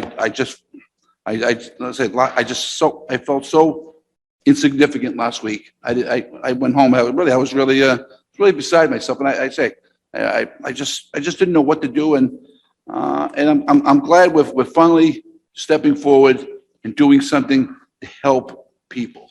This is our job, to help people. This is their voices. This room, this is where their voices get out. And like we said earlier, that people come up here and say a lot of stuff we don't like to hear, but this is their forum to be heard, and we're the group that's supposed to be able to help them. And when we don't help them, we're not doing our job either. So I would hope this would have some teeth and get help out to the people who need help. Thank you. Vice President Ferris. Thank you, Madam President. First thing I want to say is, and I've exchanged some private conversation, is that I apologize for not speaking up last week. Could give a million excuses. I did have the flu and we're on Zoom and whatever, but I should have said something, because I can't imagine how you both feel and what you've been going through. Counselor Scarpelli talks about his son. I was at Medford High School 11 years ago. My sister was there 6 years ago. We've dealt with some issues, not what you've dealt with, lesser than that. And I know how much it affected our family. So I just want to say that to you directly, that I wish I'd said something last week, and that's why I'm saying something this week. And I hope that we can have more conversations, so that I can do what I can to help. Something that really stuck with me from what you said is that being reactive puts people at risk. Being proactive means that we can get ahead of things and stop things from happening before they ever become a problem. Something that I think, as part of this conversation around our schools, and when, hear from parents, hear from you, hear from others about, there's a lot of behavioral issues. There's a flood of issues. People can't manage it. It's so much that the resources aren't there to manage it. Something that we had a conversation about, hundreds of hours of conversations about in June, was the budget of our school system, and the fact that 2 days into June, the mayor cut $2.8 million in school funding this year that the schools were expecting, that they wanted for mental health, student behavior, support, and I would guess in some elements of that, safety in the schools, right? And the resources that we need for that. That was one of my biggest concerns when I made the budget presentation, when we advocated and fought for funding to be restored to the schools so that schools have the resources that they need to succeed. We restored some funding, I think a few hundred thousand, but not 2.8 million. We didn't restore the resources and support that our schools asked for and that they expected to be able to, I think, hopefully deal with some of these issues. Now, I also want to say that I certainly think there's administrative problems involved here. I'm not saying it's all just a question of resources. I think better decisions and better processes and better communication need to be a part of this too.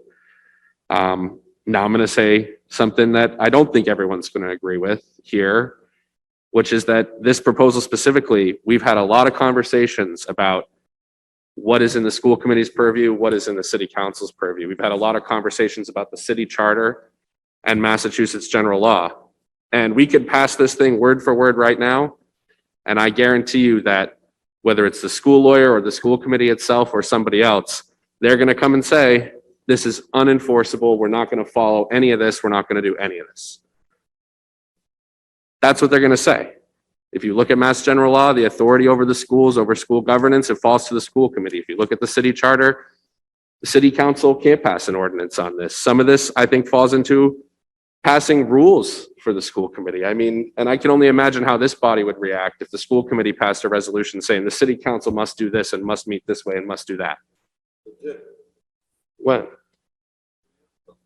I think we'd have to discuss the specifics of that, but I'm pretty sure this council didn't agree to it and didn't implement it. And I think that's the response that we're going to expect here.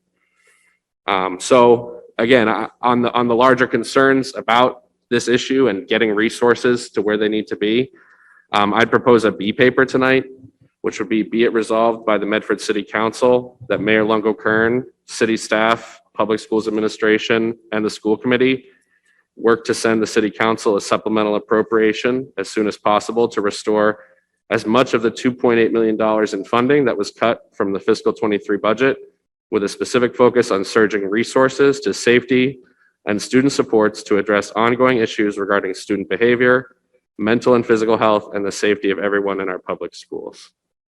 And I think that that is something that is clearly within our authority, within our budgetary scope, and something that would put resources to bear immediately around the issues that we've been discussing, and not something that I think will end up getting us bogged down in a, whether we want to say it or not, political and legal morass that won't actually bring results and proactive action on this issue. So again, I'm open to more discussion around this. I agree with where this stems from and wanting to address problems, but I think we know what kind of Pandora's box we're opening going down this road. And I don't think it's going to give us the results that we all want to see here. Thank you.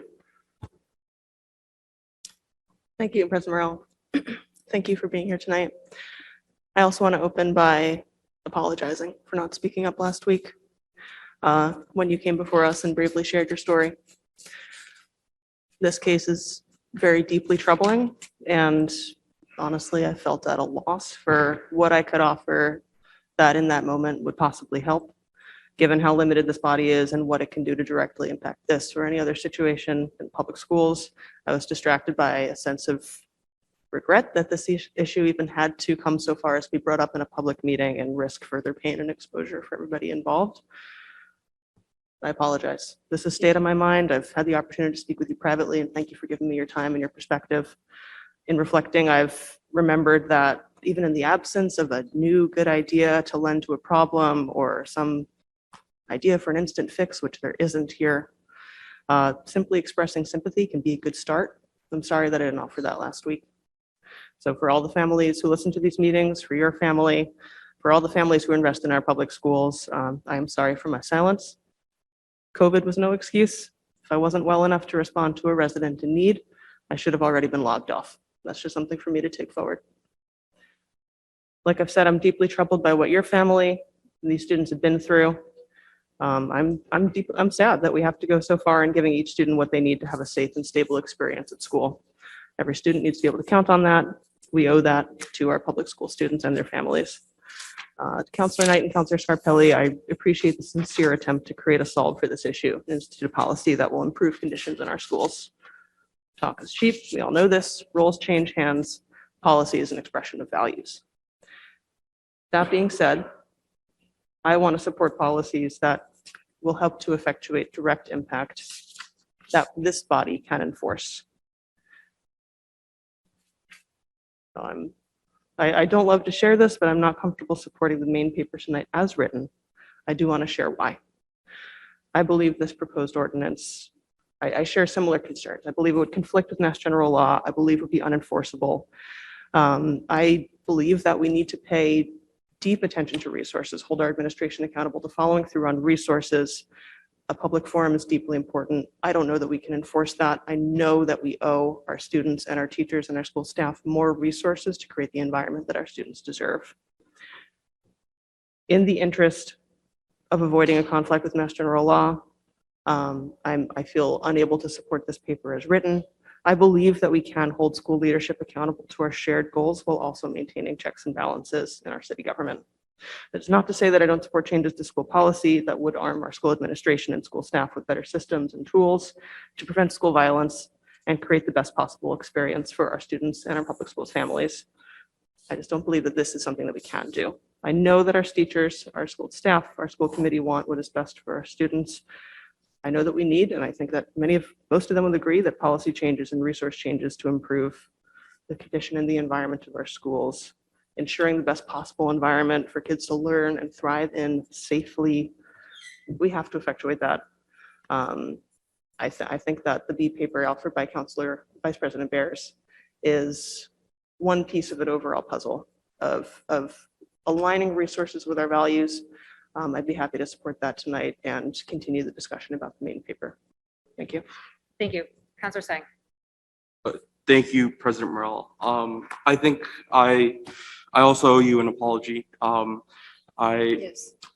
Listening to, especially I think to Councilor Scarpelli's remarks and Councilor Collins' remarks, I think reminds me of a few things. I think the most important thing is of the ideals that we held when we chose to run for office. And when I made the decision to jump into all of this, I was really wanted to give a voice to, people like me who I didn't feel like were being properly represented in our community.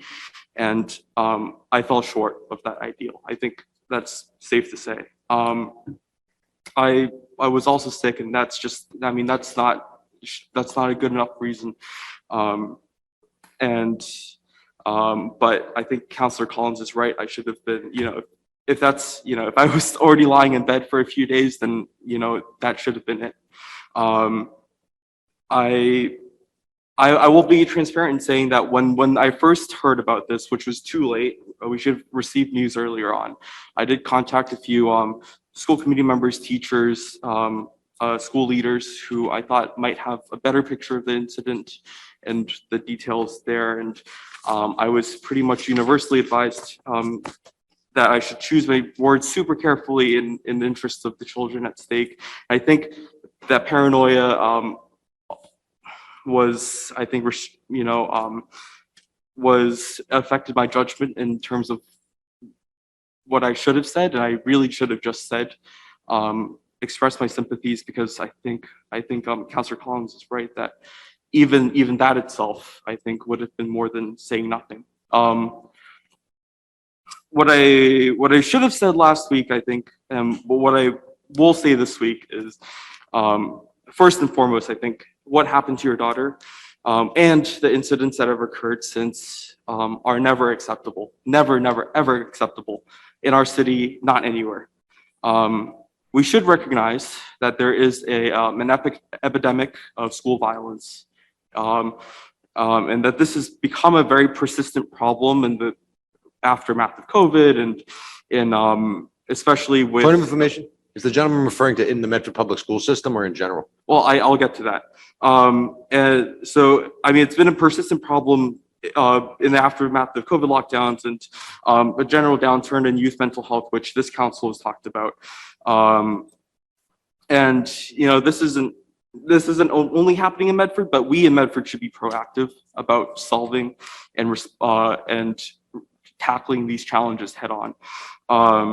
This is a personal problem to me because I still have a lot of siblings of my friends who attend the school system, and I just graduated not too long ago from Medford High.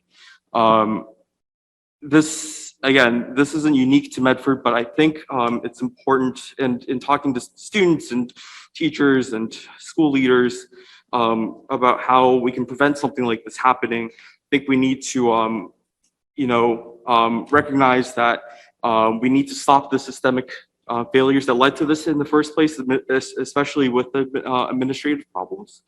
I think we need to recognize that that we need to treat this problem holistically and developmentally, and focus just as much, on physical well-being as well as on mental health, and making sure that the problem is rooted out permanently and that we don't have students that get to that point at all.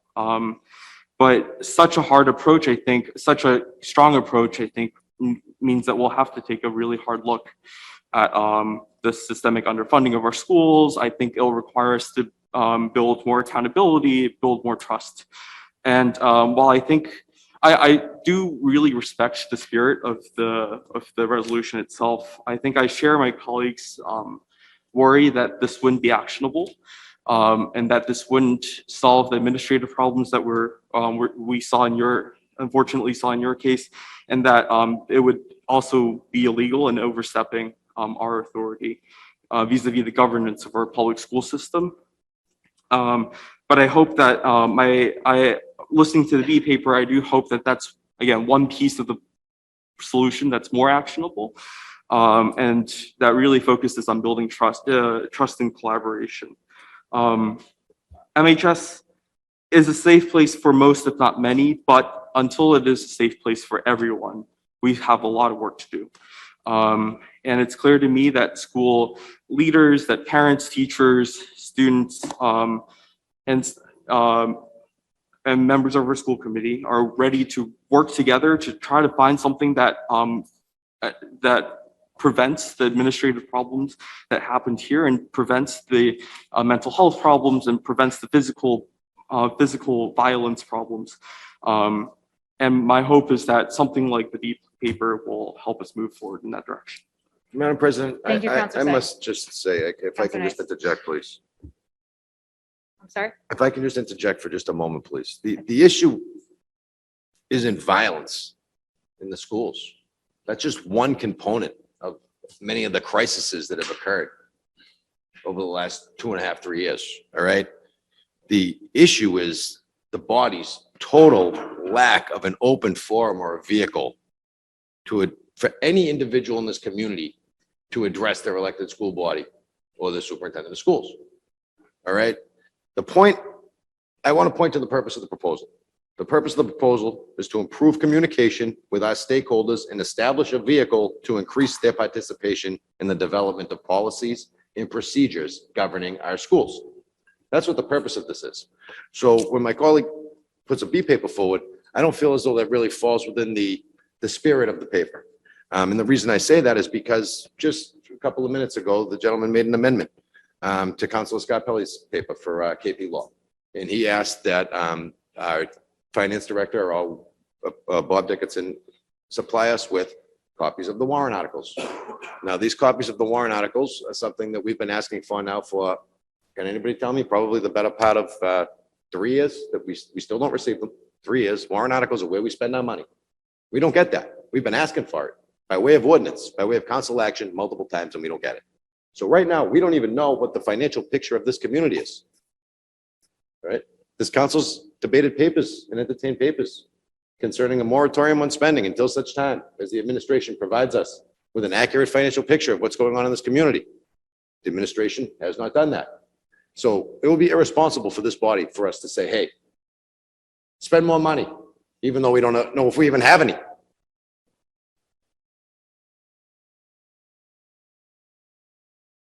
The issue isn't about this one specific event. I know you guys all want to do mea culpa because you were silent on the call the other night. And I appreciate that you get for doing that, for having the courage to come up and speak on a call like this. I really do. I appreciate it. I really do. I think you guys, it's great that you have the courage to do it now. But here's the thing. All right. The paper isn't about this one issue. All right. The paper's about the way the body handles the public and the way the body handles the public when issues of crisis or catastrophe occur in this community. All right.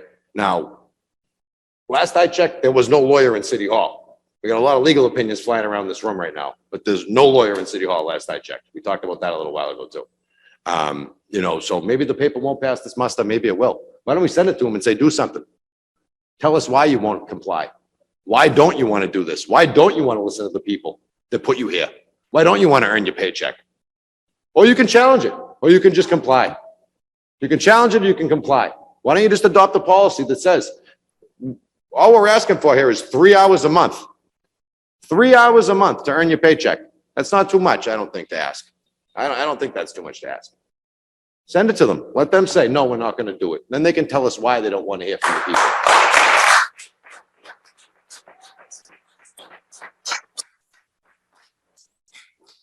Let them say to us, oh, well, yeah, whatever. I don't really care. That's not that important to me. I don't really want to listen to what you have to say. Or they could just clearly say, because we don't have to. But then we'll know where we stand. Then we'll know where then we'll know where we stand. I ran for people, not for prestige, not for any other reason. Counselor Scarpelli. Thank you, Madam President. And again, I understand Council Bears and bringing that B paper up, but I've said in the past, I can't support anything when it comes to financial, this, to revert back, had nothing to do with this issue. I will not support any initiative that goes to the mayor to ask about spending more money when we don't know what the money looks like. So I wouldn't support that.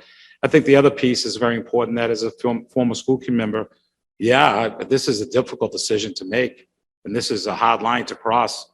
But over and over again, when you speak to the educators that you all love and respect, and they tell you that there is no forum that they can reach and talk to on the school committee, when you talk to the kids that we all talk about how we want to support, that they don't have an avenue that the parents can go to that forum and speak on an issue. Or, again, the parents in situations like this. I know this situation's drove this issue, but we're talking about asking a school committee that, by the way, voted to eliminate security guards, who voted to implement a suspension process because it affected an uneven balance and not looking at what's in front of you. We're seeing what's happening right now. I'm sure the Branleys or the kids that are being bullied or the parents that can't speak or the parents that don't have a voice truly don't care about any systemic issue right now. They want to know to make sure that their child is safe.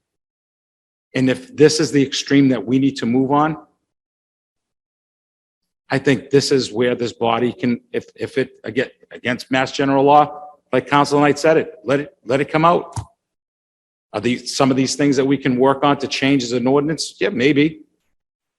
But the bottom line is, teachers last evening, teachers that you support, children that you support, parents that support you, came to me there and reiterated the fact that this is an unbelievable start. This is something that we are now finally having an opportunity to hold the school committee accountable for what the citizens see as a severe concern and issue. And this is just an avenue that they can just go to a forum and speak because they don't have that process. And to say that they do, no, they don't. There's a system in place that you can petition it, then you can come up and you can speak, and then that's it. No dialogue. And what we're having right now, we've gone to this point where they used it last night. And it's a serious motion last night. They voted 0 confidence. The people we trust, my former colleagues, our teachers, our children's teachers, you know them. If they voted for that purpose, it should hold some weight. Enough that this council should move this forward to show the school committee that this process needs to be adjusted on their end. So I understand that it's not comfortable. And I understand as a former school committee member, I'd be appalled. But as a former school committee member, I would never have let my body get in this way and do this. I want us all to understand. All we're asking for is a forum where people can come up and talk to our elected officials. They're telling us they can't. That's that simple. So a vote tonight, whether you think it's symbolic or not, a vote tonight is to show the school committee that we need to move this forward to the next step. And if the next step says Massachusetts general law says we can't do it, okay. This council put the most important piece forward first, and that's the teachers and their students and the line of communication. So thank you, Madam President. Vice President Bears. Thank you, Madam President. Again, I think we've had a lot of conversations, and when we want to talk about violence and resources and administrative work and making sure that our schools are safe. That's a conversation that we can have, and that in our authority, that our budget authority speaks to that. When we start bringing in things that happened 2 years ago and, you know, a whole slew of issues, and there has been an election between some of them and now, where this school committee was elected, then we're making a political point. We're making a political argument. We're not talking about what is within our authority that we can be proactive to address the issues of violence and safety in our schools. This council has an open forum. We're about to have an open forum. We put it in our rules to have an open forum. That's our values. That's what we decided, because that's within our scope and our authority. So we offer that. Teachers didn't vote no confidence in us. And I know for a fact that that's because of what we've done and what we've said and what we've tried to do. Now, if we pass an ordinance, we have the authority to negotiate the teacher's contract. You know, we don't. We couldn't put that ordinance forward. We couldn't pass it, and it wouldn't be enforceable. And it would be leading us down a road to say, we have a solution that's going to end up crumbling before us.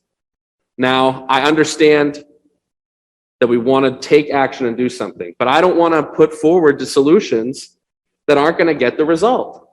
That's my whole thing here. That's what I think this is going to do. At the end of the day, I read this and I say, it's just not going to, it's going to crumble before us. So we can put it forward and get into a giant argument and have the school committee sending back resolutions telling us to shut up and blah, blah, blah, blah, blah. And then in 3 months, where are we going to be? We're going to have it all crumble before us. We're not going to have more accountability. We're not going to have a change. And we're not going to have had the proactive discussions on the things within our authority to try to advance concrete solutions around this issue of safety and violence, which I think we all take very seriously. So that's where I'm coming from on this. Now, if we want to have more discussions in committee about things that we can do and take action on that are within our authority that we think can encourage this, I'm open to that. But at the end of the day, we aren't the school committee. We don't set the rules of the school committee. We don't set the meetings of the school committee. We don't govern the public schools of the city. We pay them though. Well, the whole city pays them. It's a system in our charter of checks and balances and a system in Mass General Law that has very specifically said there's a city council that is a legislative body when it comes to city matters. Under our charter, we approve the budget, we look at ordinances, and we look at zoning. And that under Mass General Law, the school committee has complete and total governance over the Medford Public Schools.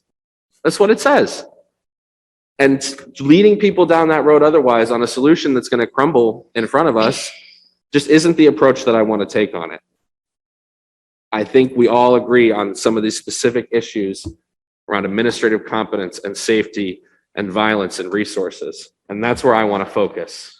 But you know, again, we're about to get in what I can remember Councilor Marks saying it and us having meetings in the last session, talking about the school committee, talking about the city council, us getting furious about the school committee saying something to the council. Now that I'm remembering, I think Councilor Knight brought up, you don't go into there. You don't cross that line into there, because all you're going to get is trouble. And that's what's going to happen here. Point of information, Councilor Knight. would the same hold true between other legislative bodies and various levels of government? Hey, if this was an advisory, Councilor Knight, we ask you to hold public forums, that's a different conversation. This is an ordinance mandating it and taking away people's pay if they don't do it, and basically baiting them into having an argument with us about it. That's how I read it. I'm sorry, but that's how I read it. If it was saying, we believe in the principle of a public forum and we ask wholeheartedly that the school committee hold a public forum on this issue, you know, and again, if something is on the agenda, people can speak to it. That's also just kind of how individual members of a body work. That'd be an entirely different story. Point But of it's information, not. if I can. Councilor Scarpelli. Thank you. And I appreciate Council Bears' point, but I just have a question to my colleague. Do you feel the school committee is listening to our people? That's to who? Do you feel, for what you've seen and what we've gone through for the last few months, do you feel that the school committee is given an avenue for our constituents to go and speak on concerns and issues that we think is vital to our community. Ann Avenue, yes. You- The, okay. the Okay, preferred, that's I need- that's the- all. The preferred avenue, maybe That's- not. okay, But okay. Ann Avenue, yes. Okay, okay, so with that, I would say, I'm not asking the school committee to change any policy or procedure dealing with how to run the school. I'm asking us to support an ordinance that brings the school committee, bring the constituents, our parents, our teachers, a forum that they can go to and speak on concerns and issues. That's all. Has nothing to do with the policies that they have. Vice President Bears, you have the floor. Yeah, I mean, I think we've had the conversation. We've decided how we want to run a public body. We have an open forum. We have a place for people to come have a conversation. You know, obviously, sometimes we have to say, please stick to your 5 minutes or, you know, stick to 90 seconds because we have a big line. But people come here and we have a public forum. And that's what we as a group have decided is how the city council should run. Now, the school committee has decided a different approach. You put something on the agenda, it takes time. It's maybe not, you know, my preferred approach necessarily, but it's what they've decided to do. And I think us going and saying, we want you to do this and we're going to enforce financial penalties on you to do what we say, doesn't align with any understanding of the city charter and mass general law that I have. And I'd like to focus on different actionable solutions to try to reach the results that we're trying to achieve. Thank you. Thank you. Is there any further discussion from the council? Councilor Knight. Move approval. Before we get to that, I know we have members of the public who wish to speak. Pretty much everything has been said at this point. I also am of the mind that I do not believe we have the power to enforce this. I don't want to make rules for a separate body. They're a separate body. They don't make rules for us. We don't make rules for them. They're a separate body. The school committee does not report to the city council. The An school organization. department is a department of the city that falls under the purview of the council. Regardless, similar to what Vice President Bears has been saying, I don't want to present the illusion of a solution, knowing that this isn't enforceable, knowing that this isn't going to happen. I understand what you're saying, Councilor Knight, as far as send it out to what other legal authorities, see if it passes muster. I mean, if we had a solicitor I'm to voted, the. I'm if voted, We had a solicitor. I'm voted, I have the floor, please. You know, I'm voted, I'm also the chair. I was voted into office to make decisions. I can't support this paper tonight. I'm not going to punt to see what some other body says to again, extend this and give the illusion of a solution. I understand the motivation. That's where I'm coming from, and that's where my vote is. Vice President Bears. And if I may, if there was a motion by a sponsor or a supporter of the resolution to send it to a committee to have discussions about different approaches that we could take on this that could pass legal muster, that would be a different story. who's going to give us the legal opinion? The mayor's private attorney? Well, That's going to come out anyway. We know that's going to come out anyway. And I mean, all she wants to do is prevent this from coming out. As you noted, you would write a resolution, you would write an ordinance. We've all written ordinances to fill in the gap that they've called in. And if we want to bring in someone else, that would be fine with me. Any further discussion from the council? Name and address for the record, please.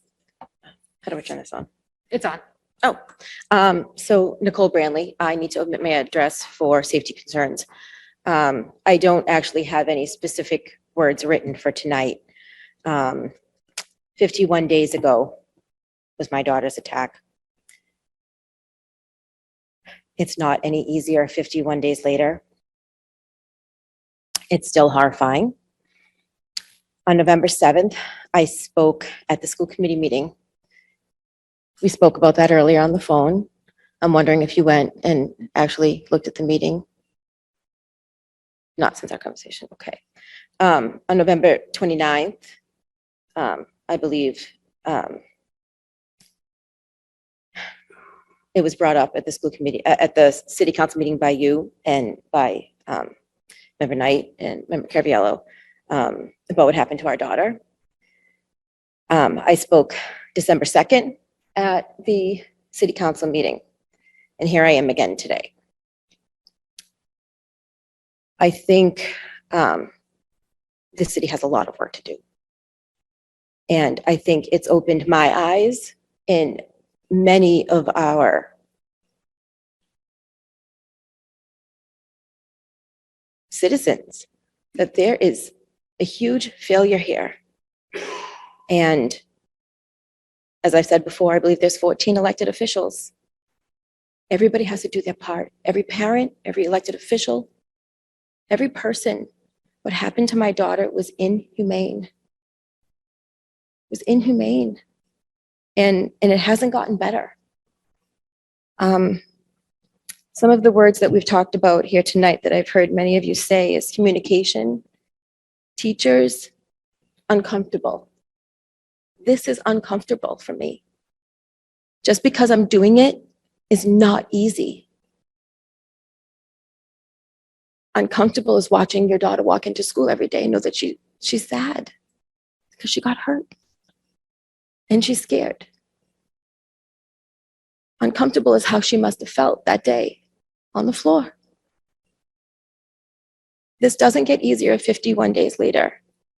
This is something that I said to someone earlier, I will never get over this in all the days of the rest of my life because this is my child. This is my child. So this is uncomfortable. It might be uncomfortable for you to vote on this or make your peace, but this is uncomfortable. And it's not getting any easier. I need everybody's help. I need everybody's support. Someone also said to me, you have hundreds, if not thousands of people standing behind you, but what elected official is going to take the lead and stand in front of you?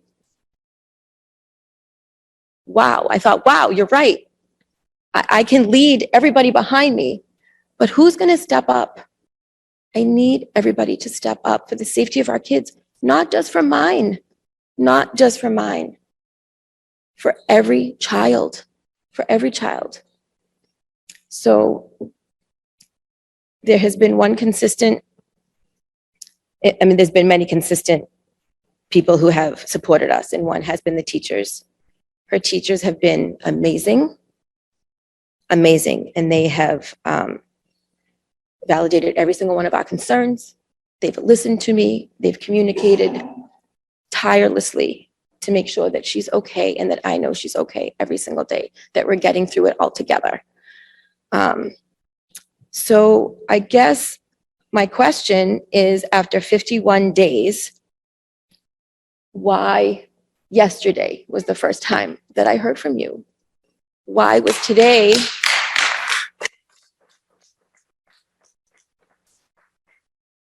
Today it was 3:30, we were on the phone. This meeting was at 7 o'clock. And I asked you one thing. I said, could you just look at that video of what I said at the school committee meeting? Because I'm not sure you know what happened. And I hung up with you, and 3 seconds later, I got a voicemail from you. I haven't heard one thing from any of you. And I'm not trying to point you out and say you were wrong or whatnot, but it's not right. And what I need everybody to do right now is the right thing for my family, for our city, for our school. We only get one shot here with our kids. I only have one shot right now. This is my one shot. And people keep saying how strong I am or how brave I am.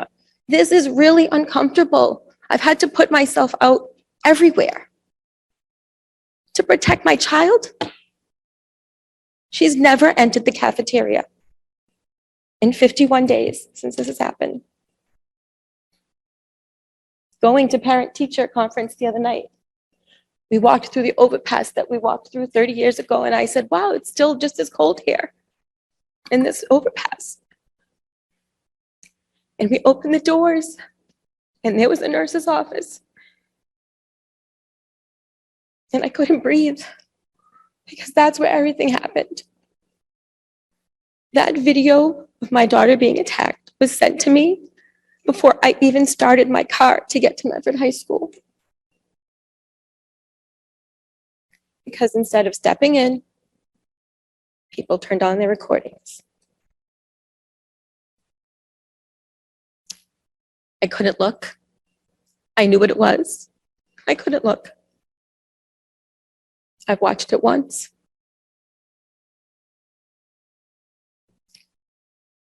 So we need to step up. We need to do better. Not just for me, not just for me. I can lead everybody. I can say a million great things. That's great. But if nothing changes, then What does this show? What does it show the kids who have the unexpected behavior? What does it show them? And my God, what does it show the kids that are doing the right thing and having this done to them? What does it show them?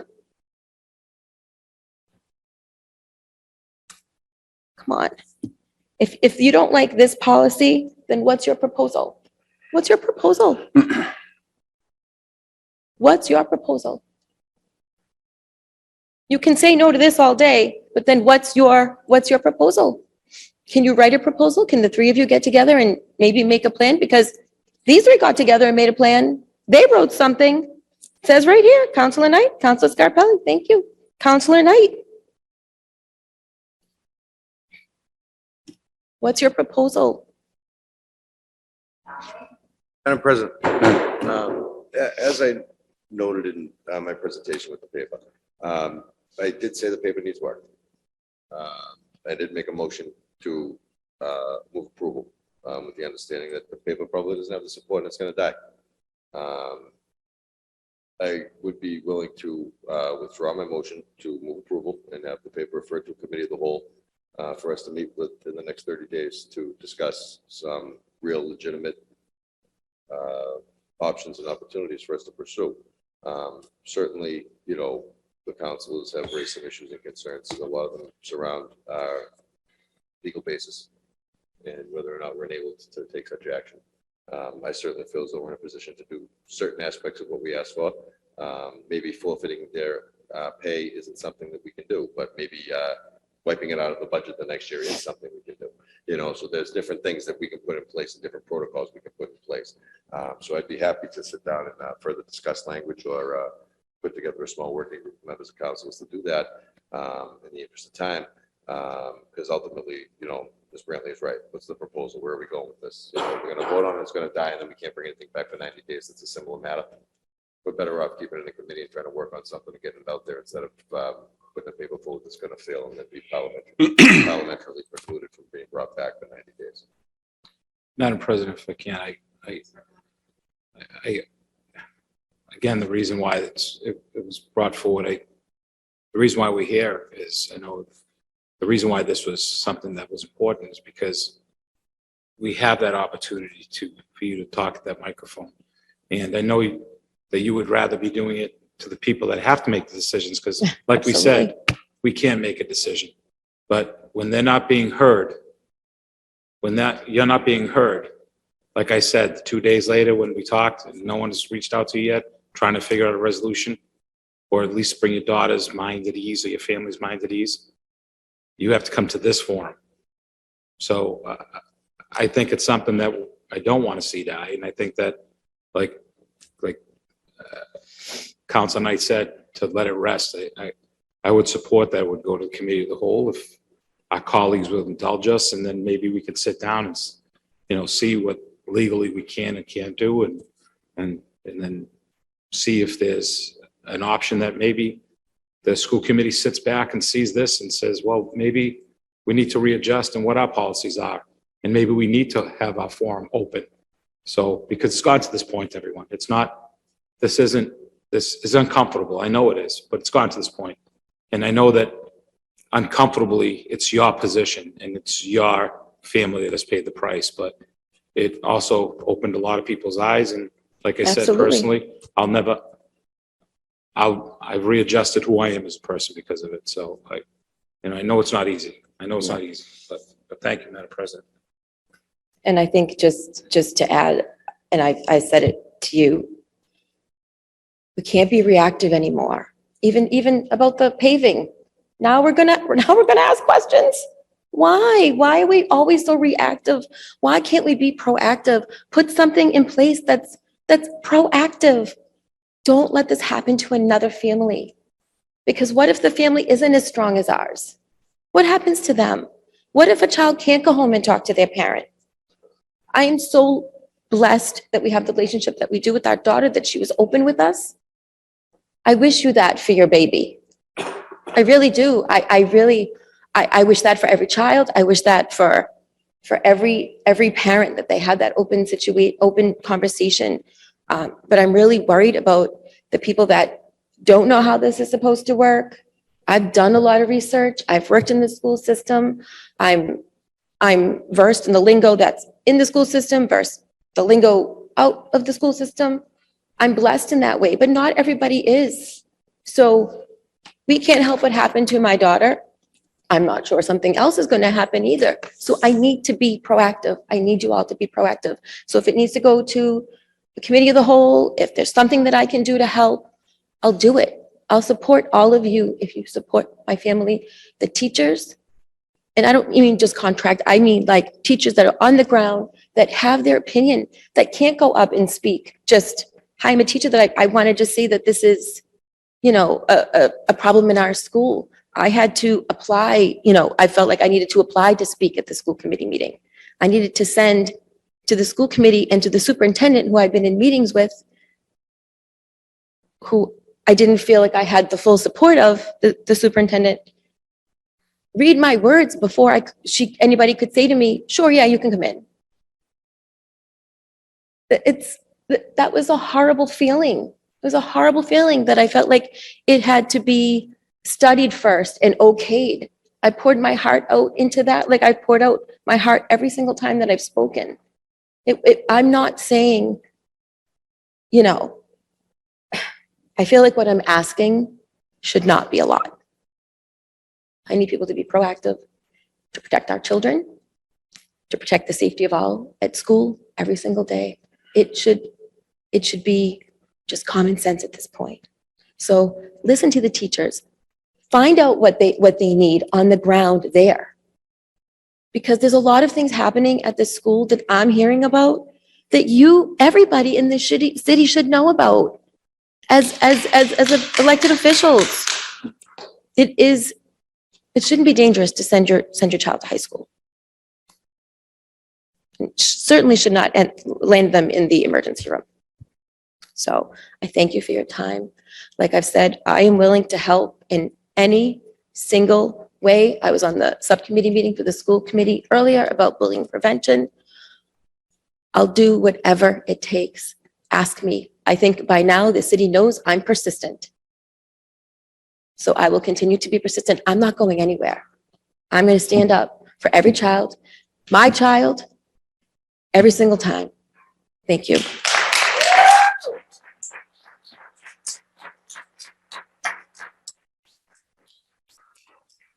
Thank you. Councilor Carviallo. Thank you, Madam President. You know, schools should be the ultimate safe space for children. And our schools are not. I have a 16-year-old that goes to that high school, and I fear for her, same way Nicole fears for her daughter. I'm afraid for her every day.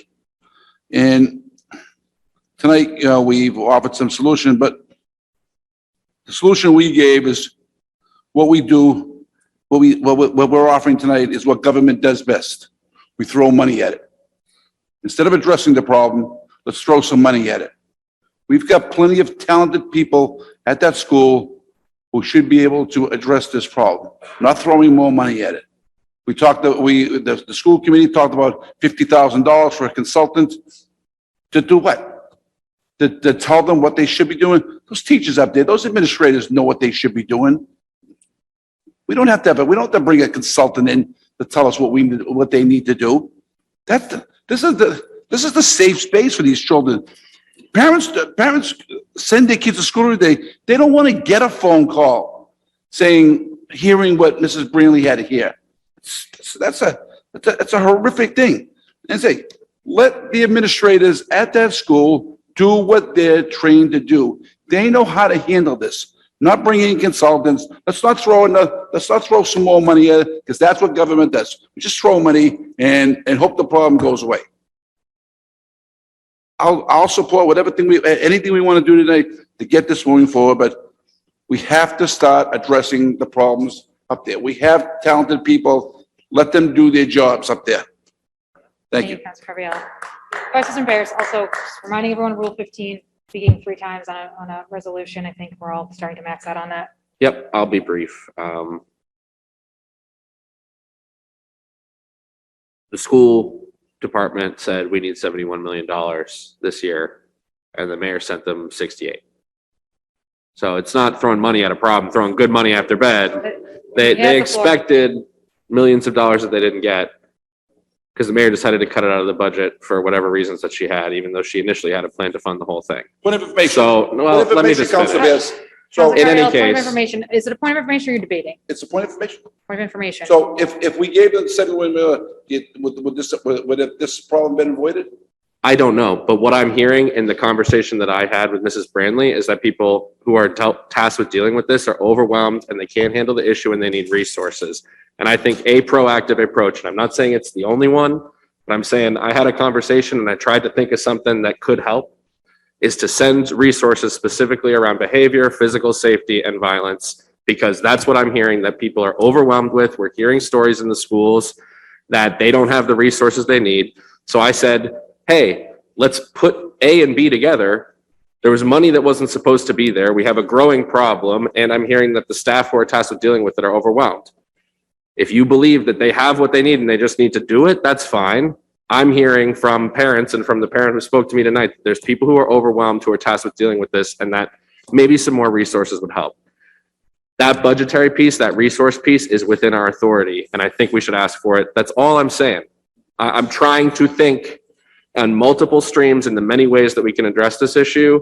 And it sounds to me like getting money to our assistant principals and guidance counselors and adjustment counselors and people who are dealing with mental health and physical health and making sure that there's enough staff to properly monitor the bathrooms and the million other things that we've heard might help and may stop the next one. I can't say whether if something in the past would have stopped something that happened in the past. I don't think anyone can say that, but I think we can say that resources to make sure that staff is there to address these specific issues probably would help.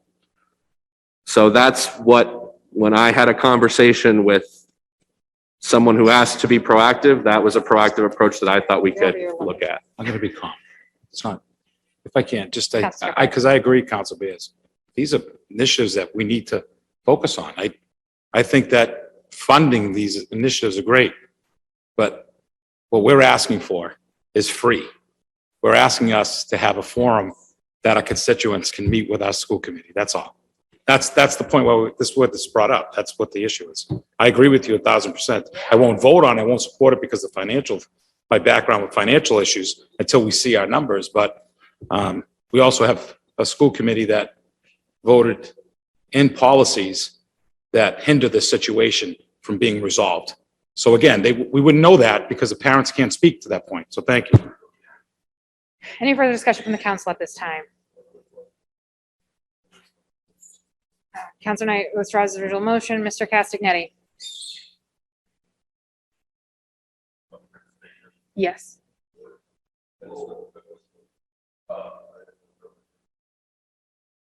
Oh, yeah, sorry. Participation on, where, you're speaking to this paper specifically?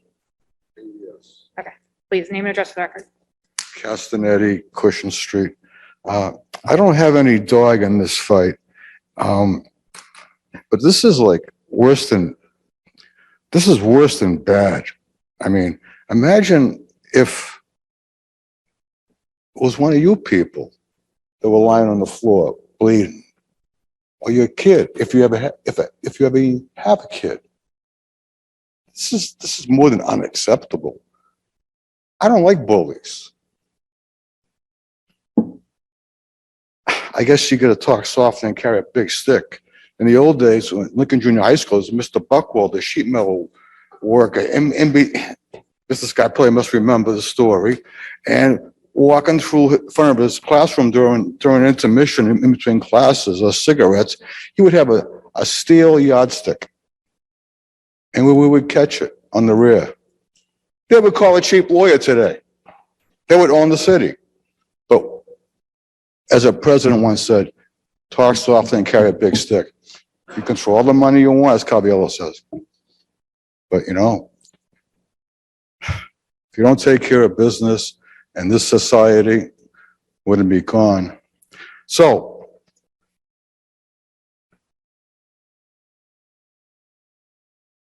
maybe somebody should fall on the sword for this. I'm not talking about a peon, especially if the injured party were not respected properly.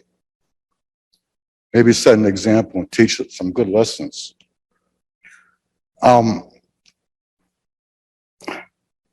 I could go on and on, but to make it brief, if you're not getting or maybe it's true, maybe I've heard this years ago. I never believed it. So maybe it's true that the tail of the school committee is wagging the city's dog. I don't know. I never been to a school committee meeting. I have no interest in it. They have full houses. I don't know if they're allowed to speak. As a matter of fact, at what time? 11:15, there's over 60 people on the Zoom meeting, and it seems like most of them are school committee members. If you're not getting responses, maybe they could tune in and plug in right now and hit the button. This is not acceptable. This is real bad. What if it was you? Get your stones together, cast a stone, rewrite it if you have to. Night is right.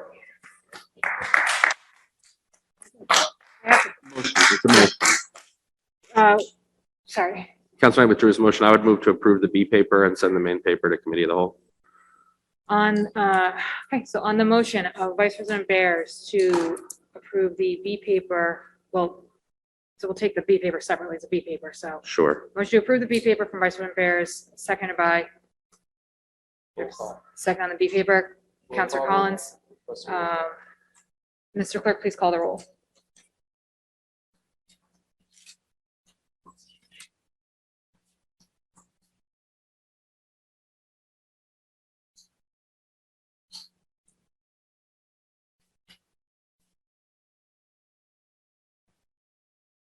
Vice President Bears. Yes. Council Carviallo. No. Council Collins. Yes. Council Knight. No. Council Scarpelli. No. Council Singh. Yes. President Morrell. Yes, 4 in the affirmative, 3 in the negative, the motion passes. On the motion from Vice President Bears to refer the main paper to committee of the whole, seconded by Mr. Collins. All those, do you want to roll call on this? Roll call, Mr. Clerk.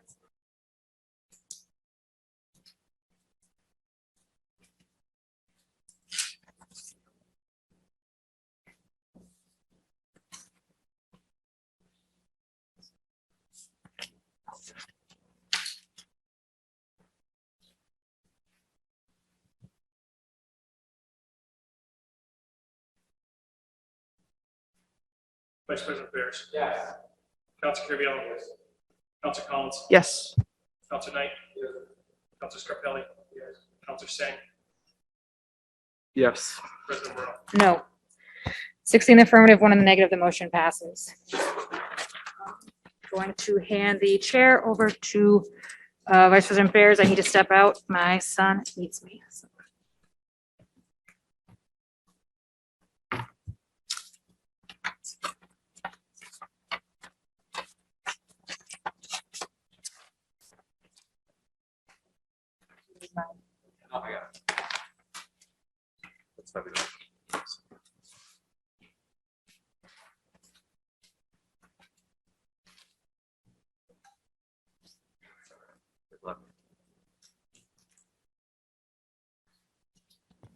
Twenty-two 599 petition for common victular license by Claire Shalene, licensing operations manager, 2902 Corporate Place, Chanhassen, Minnesota, 5517 for LTF Club Operations Company, Inc., DBA Life Cafe at 70 Station Landing, Medford, Massachusetts, 02155. I know this was in the packet. Please stop. Please stop. Please do not harass counselors in the chamber. You may leave if you'd like. This is a common victular, please.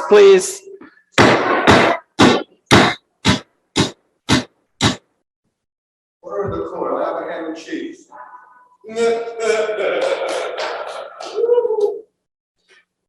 Move approval on the ham and cheese.